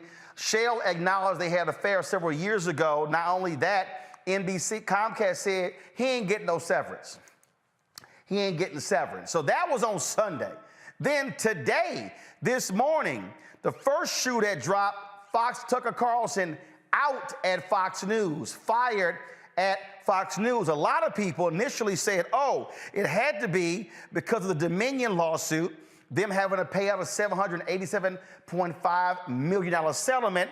The white nationalist Tucker Carlson, of course, was involved in that. But it wasn't just that the LA Times is reporting, that it was Rupert Murdoch with input from several board members who decided to fire Tucker Carlson directly. It says right here from the LA Times, people familiar with the situation who were not authorized to comment publicly said the decision to fire Carlson came straight from Fox Corp chairman Rupert Murdoch with input from board members and other Fox Corporation executives. Now, Tucker Carlson's last show was on Friday. All right, he said, I'm gonna see y'all on Monday. CNN's reporting that he was literally given 10 minutes heads up before the decision was actually made. Now, you might say, well, okay, why did Rupert do that? Back to the iPad. Remember, it was a producer at Fox News who worked on Maria Bartiromo's show, as well as Tucker Carlson's show, Abby Grossberg, who filed a discrimination lawsuit claiming a number of things, including the toxic work environment on Tucker's staff, how they use the C word all the time describing women there, how it was just misogynistic, sexist, you name it, all of that. But Tucker didn't get fired just by himself. So did his executive producer, who she also named in her lawsuit. Okay, now you got that. Literally, not even 30 minutes after people are talking about the firing of Tucker Carlson, then Don Lemon gets fired at CNN. All right? So he's been on thin ice because supposedly back and forth with Caitlin Collins and Poppy Harlow. Of course, John Malone made clear when Discovery took over that he wanted them to be a little bit different, more like Fox News in the reporting. Chris Licht has made it clear he wants the network to attract more conservatives. He wants them to be more down the middle, less rancor, all that sort of stuff. Then the folks at the New York Times, they are saying that this interview last week with the Republican nominee for president, who's Indian American, this played a role in Don getting fired. Listen to the interview. Due respect, I find your explanation reductive and actually insulting, including to black Americans, to say that black people today, compared to 1964, 1865, haven't made progress in part because of the freedoms we secured. And the Second Amendment was black part people, of what secured hang on, that please. freedom. I cannot keep a thought if you guys are talking to me in my ear. So hang on 1 second. So to say that black people, say what you said again.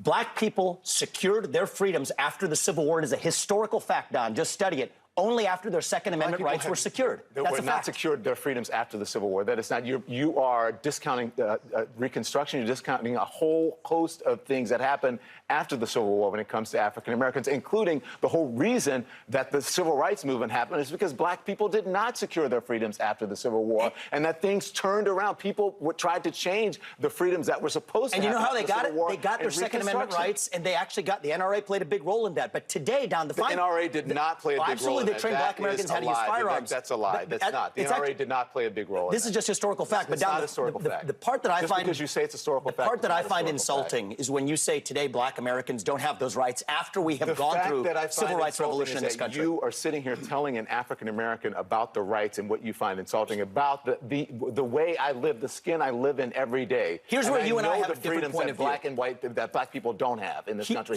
and that black people do have. Well, here's where you and I have a different point of view. I think we should be able to express our views regardless of the color of our skin. We should have this debate I'm not saying you without me regarding you as a black man, but me regarding you as a fellow citizen. That's what I think we should see. Whatever ethnicity you are, explaining to me whatever ethnicity about I'll what tell it's like to be black. Whatever in America. ethnicity I am, I'll tell you what I am. I'm an Indian American. I'm proud of it. But I think we should have this debate. Black, white doesn't matter. I think we should have this on debate. The content of the ideas. If you're going to do it, you should do it in an honest way and in a fair way. And what you're doing is not an honest and fair way. Okay? But we appreciate you coming on. With due respect, Don, I look forward to continuing that conversation. Thank you. The conversation. Thank you so much. Thank you, Pop. All right, so let's unpack this. All right, now first of all, if the New York Times is saying that that interview was part of the reason why he got fired, that's weak as hell. Now, what's also crazy, if you actually saw the whole deal, Don was not trying to even be in the conversation. Poppy kept asking if he wanted to say something. He was like, nah, I'm good. And then he finally did. Damn, in hindsight, probably wanted to stay quiet. I think probably what pissed them off was that comment, whatever ethnicity you are. okay? If you just listen to the interview and how they think in terms of how the folks at CNN, how they operate, that could have been seen as dismissive, all right? But here's what I need people to understand. And whenever these things happen, and these firings and stuff like that, I love how, like, even during the whole Dominion deal, everybody kept talking about how powerful, the power that the Fox News host had, that Sean Hannity had, the power Tucker Carlson had, how they were even more powerful than their bosses, CEO Suzanne Scott. Y'all heard me say this when we talk about athletes. Ooh, LeBron, he's the most powerful NBA player. Do y'all see the shirt I got on? It says black owned. The only people, see, take that part off. The only people who got power are the people with the own part. It don't matter if Tucker was getting $12, $15 million a year. It don't matter if Don was getting $3, $4, $5, $6 million, whatever he was getting. It doesn't matter that Jeff Shell was a CEO and he made $21 million last year. All three of them, employees. And I keep telling y'all, employees can't get fired. Owners can't get fired. Now, owners can voluntarily step down. They can resign. They can retire. They don't get fired. Rupert could turn the company over to his sons. He still owns the stock. So I need y'all to understand, it was a target on Don's back from the moment Warner took over the company. John Malone said it. Y'all, this real clear. Now Don, y'all got Don's statement?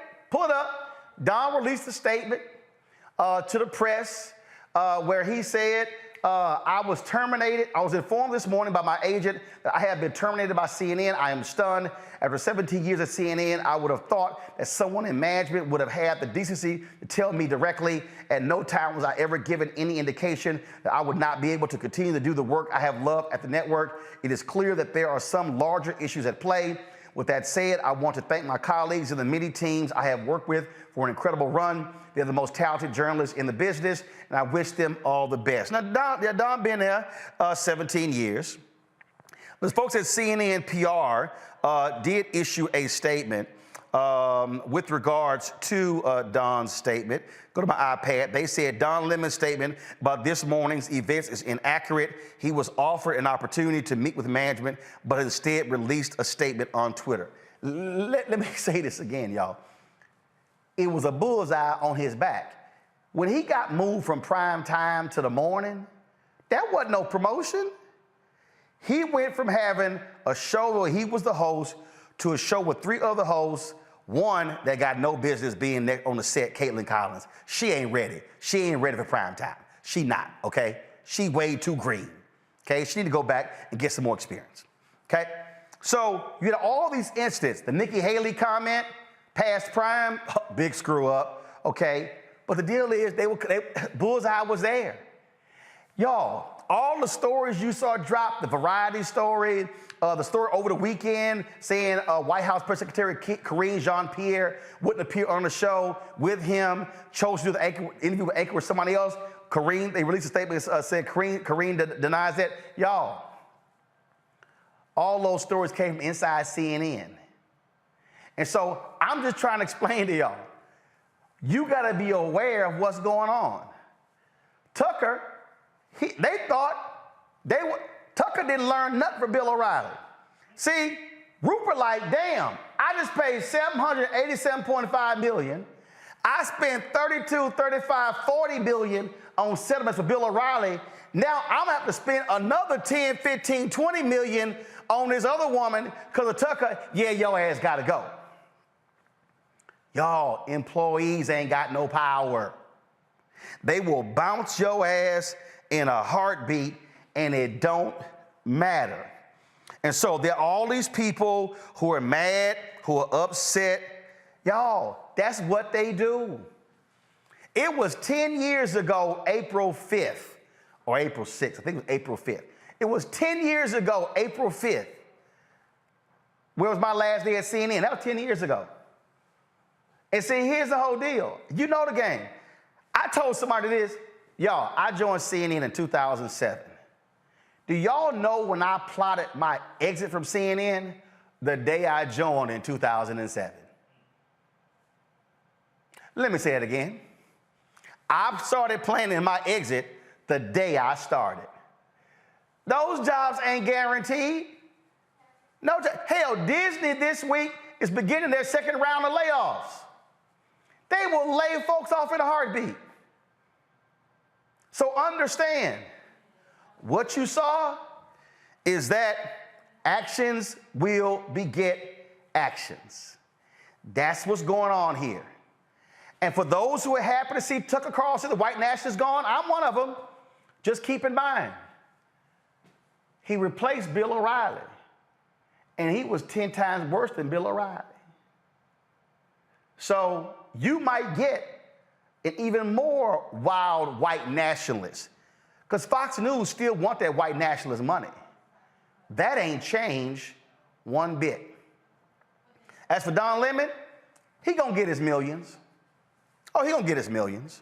Apparently he had signed a new contract when he went to the morning show. They gonna pay that off. They ain't got no problem paying it off. That's what they do. They'll pay that money off in a heartbeat.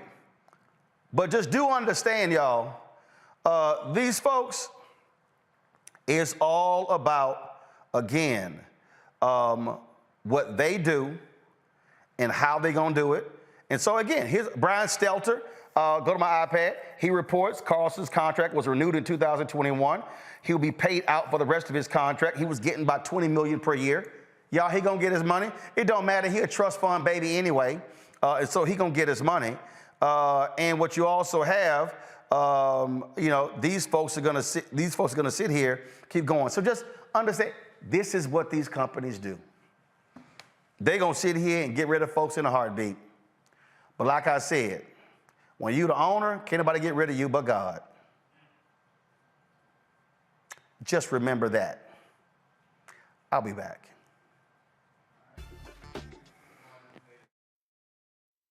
Next on the Black Table with me, Greg Carr. We look at the history of emancipation around the world, including right here in the United States, the so-called end of slavery. Trust me, it's a history lesson that bears no resemblance to what you learned in school. Professor Chris Manjapra, author, scholar, amazing teacher, joins us to talk about his latest book, Black Ghost of Empire, The Death of Slavery and the Failure of Emancipation. He explains why the end of slavery was no end at all, but instead a collection of laws and policies designed to preserve the status quo of racial oppression. The real problem is that the problems that slavery invented have continued over time. And what reparations are really about is saying, how do we really transform society, right? And stop racial violence, which is so endemic. What we need to do about it on the next installment of The Black Table, right here on the Black Star Network.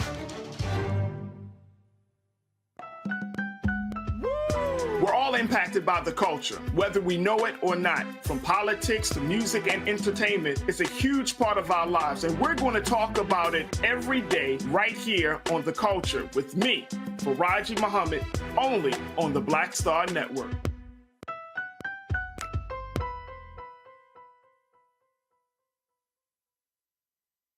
How y'all doing? It's your favorite funny girl, Amanda Seals. Hi, I'm Anthony Brown from Anthony Brown and Group Therapy. What up, Lana Well, and you are watching Roland Martin Unfiltered.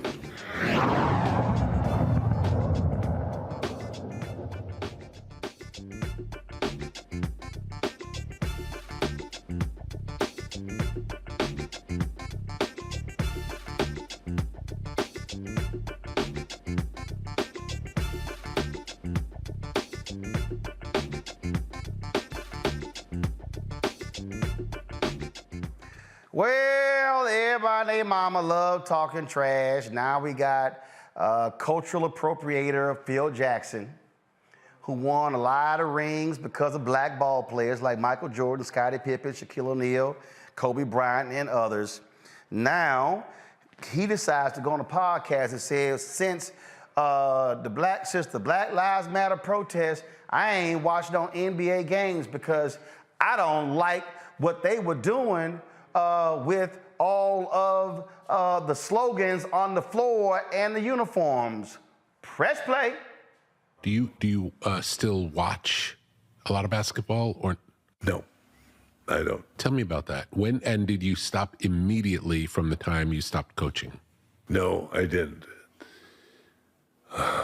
I watched some of the game evolve and decided, and they went into the lockout year and they did something that was kind of wanky. They did a bubble down in Orlando, and all the teams that could qualify went down there and stayed down there. No audience. And they had things on their back like, justice. And I made a little funny thing like, Justice just went to the basket and equal opportunity just knocked him down.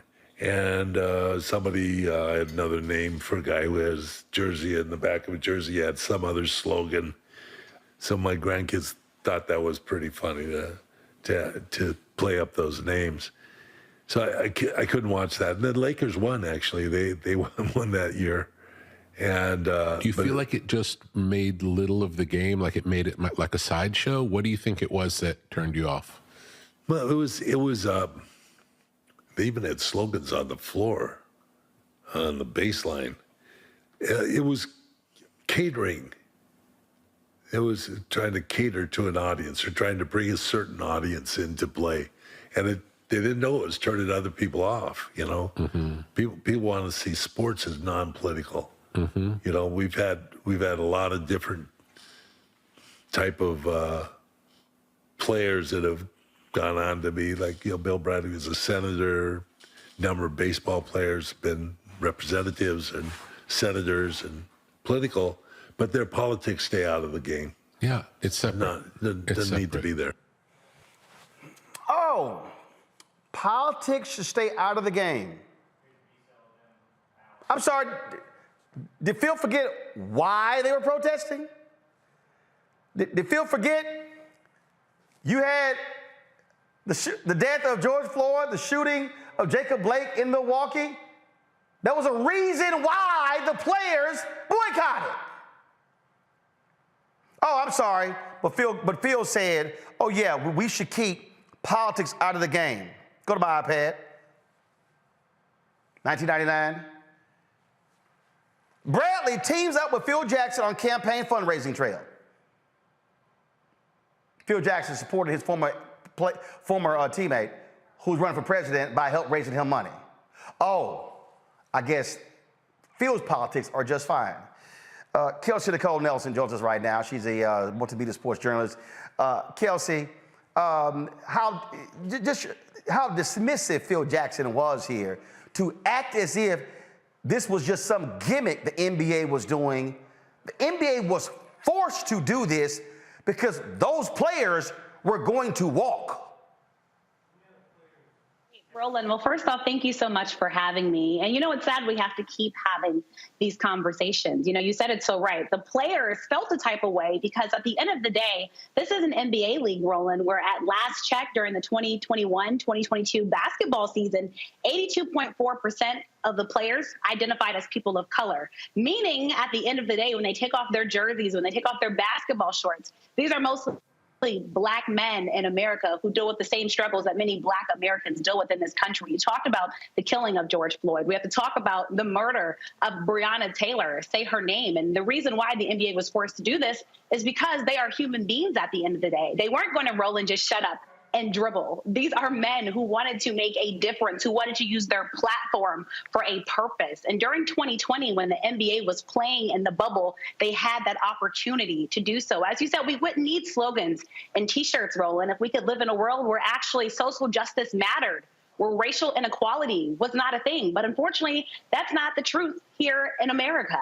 And as you said, Phil Jackson is somebody who has had an intersection into politics. And folks, if you don't realize that sports are political, you can go back to ancient Greek times. They have always been part of sports. Sports and politics have always been intertwined. Well, how about this one here? Go to my iPad, please. Video shows police officer placing knee on neck of NBA player Jackson Hayes in LA arrest, okay? That's one right there. Then, how about this one here, Phil Jackson? NBA player Thabo Sefolosha, a victim of police brutality himself, opened up about George Floyd's death. Thabo had his leg broken by cops as well. So when Phil Jackson just goes, see, I love it. People don't watch sports for politics. Phil, the same players. How about when Glenn Rice was in a hotel in Miami, when he was detained by cops at a hotel? Then you have numerous other players who have talked about how they were being treated as well. These things have happened over and over and over again, but the people like Phil Jackson act as if they are immune from these things. And, you know, that's the saddest part, because as you said, I mean, Phil Jackson is someone who has been as close to black men as you can get as a coach in the NBA. And I think what folks are saying is, Phil, yes, you've won championships with these men, but you were so much more than a coach, and you're acting like you don't get it. And then, Roland, what hurt me, he said his grandkids were laughing at the slogans on the back of these players. Well, I'm sorry, Phil Jackson, but then your grandkids are exactly why we're fighting for history books to stay in schools and folks to know the history of black folks in this country, because there's no way they should be laughing at things like justice, at things like Black Lives Matter, because these are real issues for folks. You know, there's a reason why, Roland. This is why when we were younger, our teachers told us you have one mouth and two ears. And Roland, I love when people expose themselves. It's why I always love when people talk, because no longer do we have to worry if Phil Jackson is on one side of the fence or the other. We know exactly where he stands. And I'm so glad he came out and said this. And mind you, the NBA right now, they're having good ratings. They're not going to miss Phil Jackson, Roland. I mean, the series between the Warriors and the Kings right now, I mean, they had their best opening postseason since 2011. Just think about that, folks. It's 2023. So let's not act like Phil. And these are the same people who were texting me today talking about, oh my gosh, Kelsey, did you say Ime Udoka got hired, by the Houston Rockets? So all these folks that want to talk about they're not watching the NBA and things like that, Roland, the NBA will be fine without them. They're going to keep on moving. They're going to keep on rolling, because that is how great the NBA is as a product. But Phil Jackson, what he said was so problematic. And again, taking away from his coaching thing. And he knows better. Let's just be honest. Of course. Phil Jackson knows better. Don't tell me because he's 77 years old, he's a baby boomer, miss me with all of that. Phil Jackson, what he said was hurtful, because the same issues, Roland, that we were fighting in 2020 are the same issues the players are fighting against today. I mean, look, we have Ralph Yarl. We still have black men unarmed men being shot by police officers, or white people in this country. So all that to say, this is why in 2020, let's remember too, the NBA players fought, Roland, and this is why they formed the Social Justice Coalition back in 2020 for NBA arenas to become polling stations for when people go vote. Yeah, well, that was part of the negotiations that the players actually had. Congo, again, Milwaukee players, they boycotted. Sterling Brown was one of the players who actually, go to my iPad, there was a parking ticket issue that led to a police encounter with the cops there. This is the reality of these NBA players. Guys like Phil Jackson, basically what he's saying is shut up and dribble.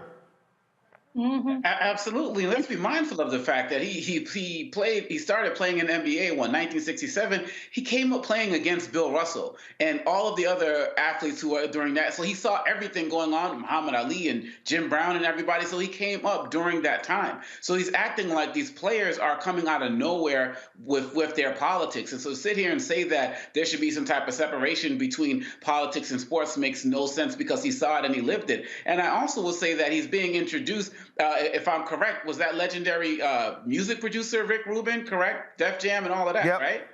Because if that's the case, I hope that he challenged him later in the podcast, because this is also somebody who made his name through hip hop off the backs of black people as well. And so I'm not saying he agreed with Phil Jackson, but I hope he challenged him. But we see situations like this. We see situations like Tommy Tuberville, who made their career off of the backs of black people and their work. And then all of a sudden they get to a place where they can kind of relax and they verbally come out and turn their backs on us and show us who they really were all along.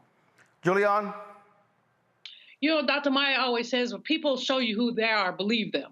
And that literally here you see who he is. He may have had affinity with black men. He's coached black men. Maybe he's even friends with them, but he does not feel our pain, nor, frankly, does he give a damn. And that, I think my sister journalist who was speaking earlier, that's the painful part, is clearly he does not give a damn. These are folks that he's rubbed shoulders with. They've been overnights together. But this is white, this caucasity. It's just caucasity. It's white folks who, it's not that he doesn't get it, it's that he doesn't want to get it. In his role, in his position, he's had opportunities to get it. So the fact that he doesn't get it just says white folks don't care what happens to Black America. Yep. Oh, well, I was offended. My grandchildren, his grandchildren need to go to re-education camp. He obviously has not taught his grandchildren. Rita? Well, when he says that he doesn't want, sports to be political, what I really hear is I just don't want to hear about black people's issues. So for him, this is all about just making money off of black men, but really not trying to see them as a full human being who is having a life that is outside of basketball, that unfortunately deals with constantly having to fight racism. Those players have to fight racism, I'm sure, on the way to the game to play, where he doesn't want them to be talking about the racism that they have to live with every day. So at the end of the day, white people like this do not surprise me with these comments. This is who he's always been the entire time. But I really think what they should do is take a look at and understand that black people don't want everything in their life to be about race. But unfortunately, we don't have the luxury to just say, hey, you know what? Monday, Wednesday, Fridays, I'm not going to deal with racism.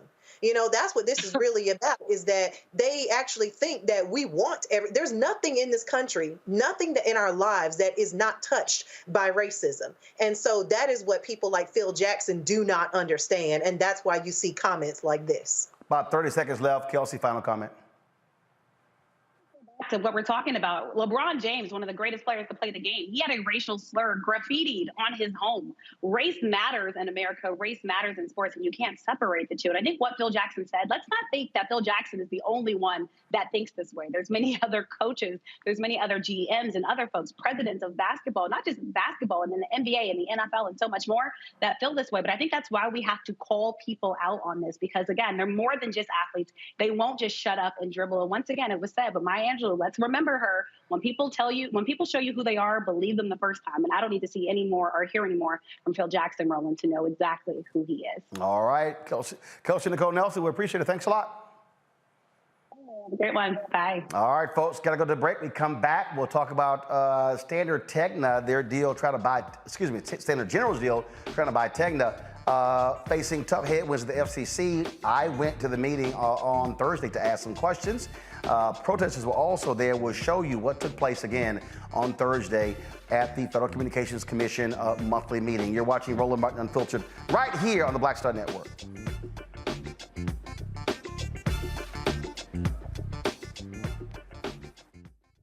On the next Get Wealthy with me, Deborah Owens, America's Wealth Coach, Dexter Jenkins is a faith-based financial mentor with more than 20 years in the financial services industry. He's passionate about helping families build generational wealth. Even though I'm talking about things like prayer, I'm talking about things about reading the word, I'm talking about things like fellowship, I'm talking to members who are dealing with losing their houses, or I'm talking to members who, because of a lack of the handling their finances, they're working 2 and 3 jobs. And so what I'm finding is that they're not coming to church because they don't have a handle on their finances. We're talking how to get wealthy through faith and our finances on the next Get Wealthy right here, only on Black Star Network. Hi, I'm Dr. Jackie Hood Martin, and I have a question for you. Ever feel as if your life is teetering and the weight and pressure of the world is consistently on your shoulders? Well, let me tell you, living a balanced life isn't easy. Join me each Tuesday on Black Star Network for A Balanced Life with Dr. Jackie. We'll laugh together, cry together, pull ourselves together, and cheer each other on. So join me for new shows each Tuesday on Black Star Network, A Balanced Life with Dr. Jackie.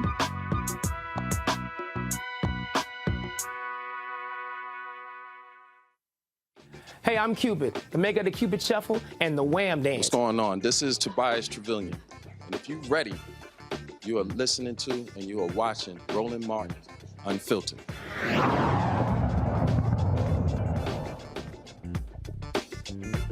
On Thursday, the Federal Communications Commission held their monthly meeting, and before the meeting, there were a number of protesters there who were standing there in support of the Sue Kim-led company Standard General. They're trying to buy Tegna. If they do so, they would own the second largest station group in the country. Sue Kim is a Korean American. And of course, he's been trying to do so. The FCC pushed this to an administrative judge's decision. Many say that is going to kill the deal because his financing for the deal runs out in the month of May. Now, he has been working with a number of civil rights groups when it comes to memorandum of understanding. We've actually agreed to a deal with him as well if he acquires Tegna in terms of partnership with Black-owned media and content. And so the folks who were out there shared their thoughts and perspective as to why they were standing with Sue Kim in his efforts to acquire Tegna. We're here to show our support for the deal of effectively that would increase diversity of ownership of the mainstream media. It would increase it by some 300%. We're also here in support of Sue Kim, who's a great advocate for the Asian American community and for the principles of diversity at large. Well, I think diversity of ownership in the media is very important. One thing that we experienced, the Asian American community experienced, was a rise in Asian hate, for instance, and the mainstream media's coverage of this incident was very instrumental in highlighting, again, the important role that the media plays. And so, we think that having somebody who is a minority, take some degree of control over media, if you will, would enhance the rights of minorities in being properly represented in mainstream media, and also thereby promote the principles of diversity. We are affirming that all diversity matters. We are affirming that people of color matter in this conversation. We are affirming that it's time to see a demographic shift. It's time to see progress in our newsrooms across the country. It's time to see progress in big media. It's time to shatter one of the last bastions of total white male supremacy in this country by opening the door to a person of color who is as American as apple pie, who has stood by the Black community culturally and politically across the nation, and who's now saying he wants to bring gender diversity and racial diversity to newsrooms and to media outlets across the country. And we're here to affirm that he has the right to do it, that he's the right kind of diversity, and in fact, we are all benefiting from him shattering the ceiling. Well, we've been monitoring this effort for a while. It has been unprecedented in many ways. The way that they have protracted this situation and prolonged this situation, the way they have intentionally deviated from precedent and norms. By reopening comment periods after having closed them down. So we've been monitoring this as a matter of equal protection under law, as a matter of justice. Why is this deal being treated differently than every other deal that came prior? Why are they breaking administrative norms and administrative precedents for this deal? So it's important for decision makers to see the people's voice, to hear the people's voice, to see their faces. It's important for them to recognize that there are other estates, and they have to be accountable to the voice of the people. And they can't make decisions in an ivory tower that impact the future of our nation, that impact millions of people across the country without having to hear a robust voice and a robust input from those communities that are going to be affected by their policies. So we're hoping that the gears of democracy will turn, and we will be doing our civic duty to hold the government accountable to the people's voice. Now, after the FCC met, the standard deal was not on the agenda because the FCC commission, the chairwoman, Jessica Rosenwald, she's actually we had this referred to an administrative judge. I got a chance to ask her, as well as one of the 4 commissioners, Brandon Carr, about this very issue. Watch this. In terms of the Standard General Tegna deal, why wouldn't the commission openly discuss it and then do an up and vote down? You got a couple of commissioners who said they would like to do that. Why not do that? That way it's clearly resolved. Well, as you may know, this is presently the subject of litigation and an administrative proceeding, so I'm unable to talk about it at this time. But it went to, but the question is, you could make the decision, though, to bring it before the full commission, correct? Like I said, it's presently before an administrative proceeding, an administrative rulemaking and litigation, so I can't talk about it at this time, but I could certainly help by making sure that our Bureau folks follow up with you so you're familiar with the rules. Commissioner Carr, quick question for you. If the chair has authority to recommend to send the Standard General Tegna merger to an administrative judge, doesn't the chair have the same authority to simply say, I can reverse my decision and bring it before the full commission?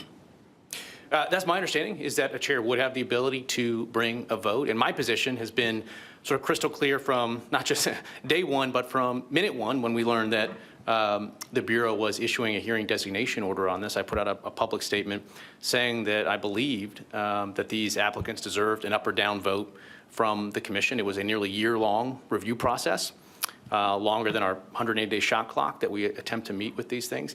And for me, the framing here is more broad. If you step back and you look across this country and you can see local newspapers shuttering by the dozen, just news while we're sitting here at the dais this morning of another news entity that's closing down. And we need to create incentives in this country so that there is capital flowing into news gathering, supporting local journalists. In my perspective, it's sort of a brace moment for broadcasters. And whatever sort of rule or regulation is standing in the way, we need to, and in fact, we're supposed to be doing it by law, looking at removing it. So I think we need to be very cognizant as a commission of sending signals to people that we want investment in local news. Now, I've covered city government, county government, so a lot of people don't understand the minutia of this.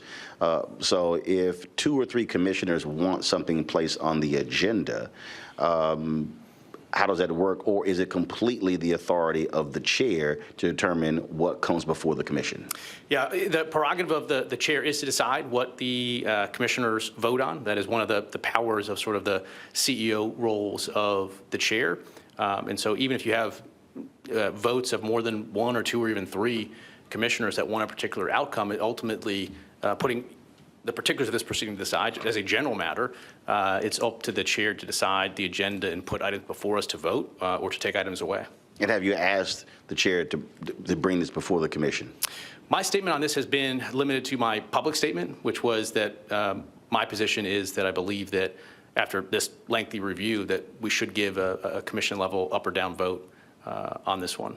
So that was the public statement. You never met with her personally or directly to ask her to bring before the full commission? I'll have to think about it. I think my statements have been limited to public at this point. Again, as the chair sort of indicated, there's various processes in place at this point in terms of the HDO.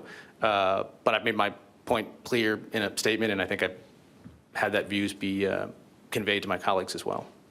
Okay. So here's what I don't understand, Julian. The FCC chair, stop it. Jessica, you could actually bring before the whole FCC commission and actually take a vote.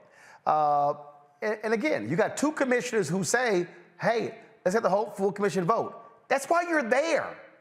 I mean, just simply make a call. If you think it's a tough call, don't just pass it off to an administrative judge, basically allowing it to die in committee.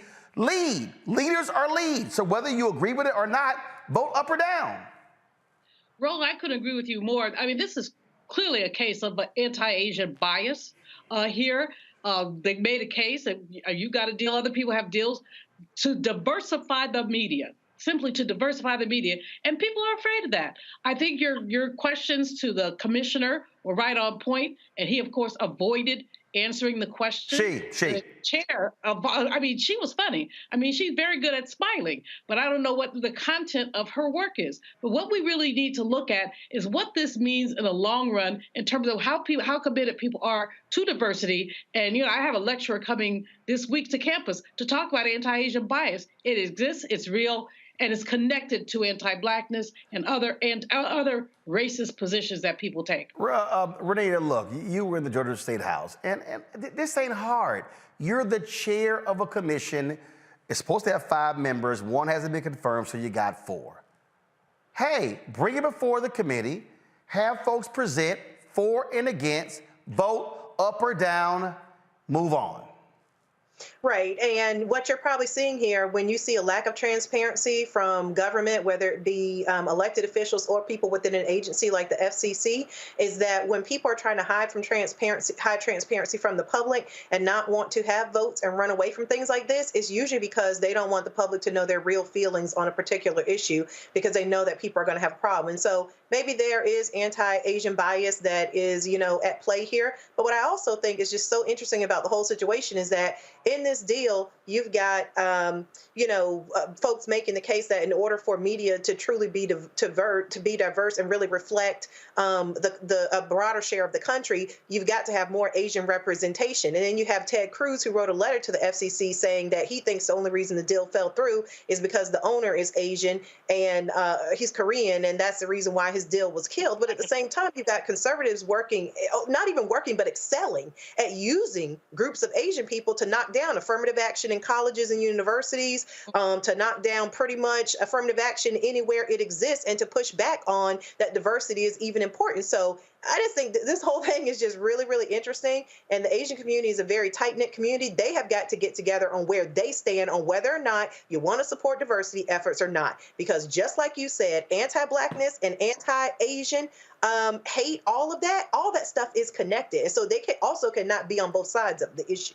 Makongo, this is simple. If the FCC chair and others, if they believe that this deal is anti-competitive, it's going to lead to layoffs or things along those lines, fine. Vote against it. Yep. That's all you got to do. This ain't hard. So I don't understand why it's difficult. And then, first of all, here's the other deal. And again, I've had the chair of my TV One show before. I can't talk. Actually, you can. You can actually answer my question as to why you don't bring it before the full FCC. You can reverse a decision. Just because it's in litigation and before administrative judge, who is the one who directed the Media Bureau to send it to an administrative judge? The chair. So you can't answer the question, that's a cop-out. She knows it's a cop-out, and you don't want to answer the question. But again, just own up to it. I can't stand people, I don't care whether we're talking about Republicans or Democrats, elected people or appointed people. You're the chair, you have a commission, your job is to say yay or nay, just do it. Have a hearing, lay all the facts out, let folks talk for and against, and then you vote. Final comment.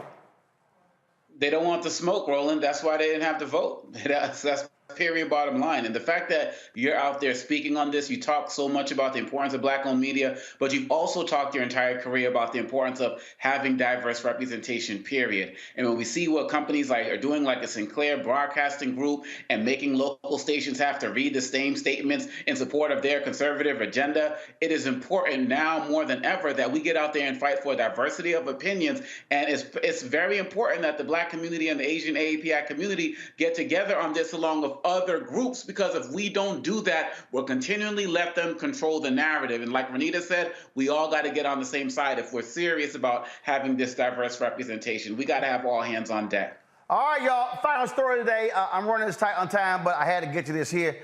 Look, I done told y'all to stop sitting here and acting a fool in these stores. Well, this white woman got into arguing with a sister in a Walmart, and it didn't end well.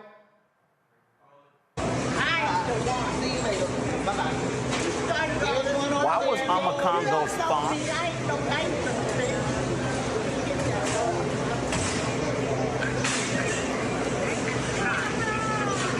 Hey, stop it! She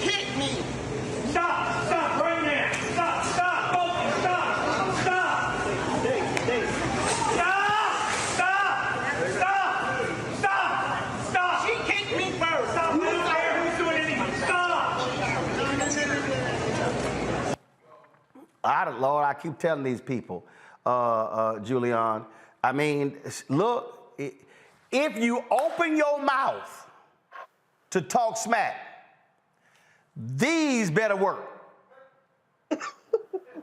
I don't know what's wrong with these white ladies in these stores. I truly do not. But apparently they don't watch Roland Martin Unfiltered, because if they did, they would have seen the tape from last week and understood that there are consequences to stupid actions.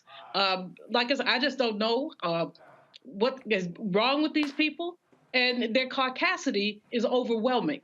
And, you know, this guy told them to stop. Well, did he tell the white lady to stop when she started the mess? See, that's my whole deal, Renita. Why don't you intervene when they arguing, saying stop, but no, you want to lay back and you want to wait for that nuck or buck moment? Simple, anti-blackness. He is treating the black woman like she is the aggressor, when you can hear at the beginning of the video, before they even come into really contact with each other, the white woman starts the mess by calling the black woman a bitch. So, you know, I just think at the end of the day, these videos that come out, and it just kind of shows one thing. Some white people are going to have to be given something to work with, like this black woman gave her, in order for them to realize that this is no longer the 50s Jim Crow South. It's not. On Macongo, the sister said she hit me first with the cart. That opened the door to get her ass whooped. Period, bottom line. And then she reached out and smacked her on top of that. I mean, we have this video. We had the video last week with the woman spitting on the woman. Then the one before that with the calling the girl the N-word and running, try to hide behind the black man. Like Dr. Malvo said, when are y'all going to get the point? None of us condone violence, but this is self-defense. We're being attacked, and people just think that we're going to sit and take it. And at some point, folks got to realize that we're just not going to take it anymore. We're already walking around with the frustration of being black in this country at this particular moment in time, and folks are waiting for a release. So why would you even try to bring that and not expect any get back? Hey, look, I told y'all what happened when I was at O'Hare Airport, and this dude it was the shoe shine stand, and nobody was there, and he was literally sitting just right there on the bench. There's two chairs, and so I walked up and I said, "Excuse me, I want to sit in the seat." He turned to me and said, "You ain't fucking sitting here." And I literally went, "I'm sorry, who you talking to?" I looked around, and then he stood up and said, "You ain't fucking sitting here." And I said, "You know what? I ain't about to waste time with you. We're airport security." And so then he changed his tune. And I said, "Man, let me explain." Because apparently he was on the phone with his daughter or his wife or girlfriend or whatever. I said, now here's the funny part. There were like 3 or 4 people who walked by, black people and white people. "Roland Martin, how you doing? I love your show." So all of a sudden, I could see him calculating. I said, "Do you know how close I came to making your ass famous?" I said, had I pulled my phone, I said, "You have no clue how the Lord saved you today." I said, "I'm extending the grace of Jesus, because I said, you would be real famous in about 30 seconds had I pulled out my phone." I said, "Next time, calm your ass down." Really? "Oh, I'm sorry." I said, No. You wasn't saying that 60 seconds ago. I said, but you lucky I got grace today. I said, you lucky I'm in a good mood. I said, because I would have had your ass dealt with. And see, I'm about to sit there. And here's the deal. I don't know what he was thinking. It's way too many black people. I don't know whether he was Latino or he was white. I don't know what he was. He could have been white, Hispanic. I don't know. But all I do know, I don't think he realized how many fans I got in Chicago. That would have been a quick phone call. So I'm just warning y'all, y'all are not going to roll up on somebody like me who got Jesus with me on a Saturday morning. Keep acting a fool, and then y'all going to find out real quick how other folks' hands work. I'm just saying. All right, I got to go. Julian, Renita, Omakongo, I appreciate it. Thanks a bunch to everybody watching this show. Thank you so very much. Don't forget, support us in what we do. Download the Black Star Network app. Y'all, we black owned. I'm rocking this shirt. Of course, download the app, Apple phone, Android phone, Apple TV, Android TV, Roku, Amazon Fire TV, Xbox One, Samsung Smart TV. Support us by joining our Bring the Funk fan club. Your dollars make it possible. for us to do what we do. For instance, I'm going to be at Prairie View A&M on Thursday. They got a news conference there dealing with the drama there with Texas A&M Board of Regents. I will be live there on campus at noon Central, so y'all look for that. And so we'll be there. And check your money orders. P.O. Box 57196, Washington, D.C. 20037-0196. Cash App, $RM Unfiltered. PayPal, R Martin Unfiltered. Venmo is RM Unfiltered. Zelle, Roland at RolandSMartin.com. Roland at RolandMartinUnfiltered.com. And get a copy of my book, White Fear, of the Browning of America, Making White Folks Lose Their Minds. Barnes & Noble, Amazon, Target. Download your copy on Audible. I will see y'all tomorrow. Holla! Folks, Black Star Network is here. Oh, no punches! I'm real revolutionary right now. Support this man, Black Media. He makes sure that our stories are told. Thank you for being the voice of Black America, Roland. Stay black. I love y'all. All momentum we have now, we have to keep this going. The video looks phenomenal. See, there's a difference between Black Star Network and Black-owned media and something like CNN. You can't be Black-owned media and be scared. It's time to be smart. Bring your eyeballs home. You dig? Pull up a chair. Take your seat. The Black Tape. With me, Dr. Greg Carr, here on the Black Star Network. Every week, we'll take a deeper dive into the world we're living in. Join the conversation only on the Black Star Network. Hi, I'm Dr. Jackie Hood Martin, and I have a question for you. Ever feel as if your life is teetering and the weight and pressure of the world is consistently on your shoulders? Well, let me tell you, living a balanced life isn't easy. Join me each Tuesday on Black Star Network for A Balanced Life with Dr. Jackie. We're all impacted by the culture, whether we know it or not. From politics to music and entertainment, it's a huge part of our lives, and we're going to talk about it every day right here on The Culture with me, Faraji Muhammad, only on the Black Star Network. I'm Deborah Owens, America's Wealth Coach, and my new show, Get Wealthy, focuses on the things that your financial advisor and bank isn't telling you, but you absolutely need to know. So watch Get Wealthy on the Black Star Network.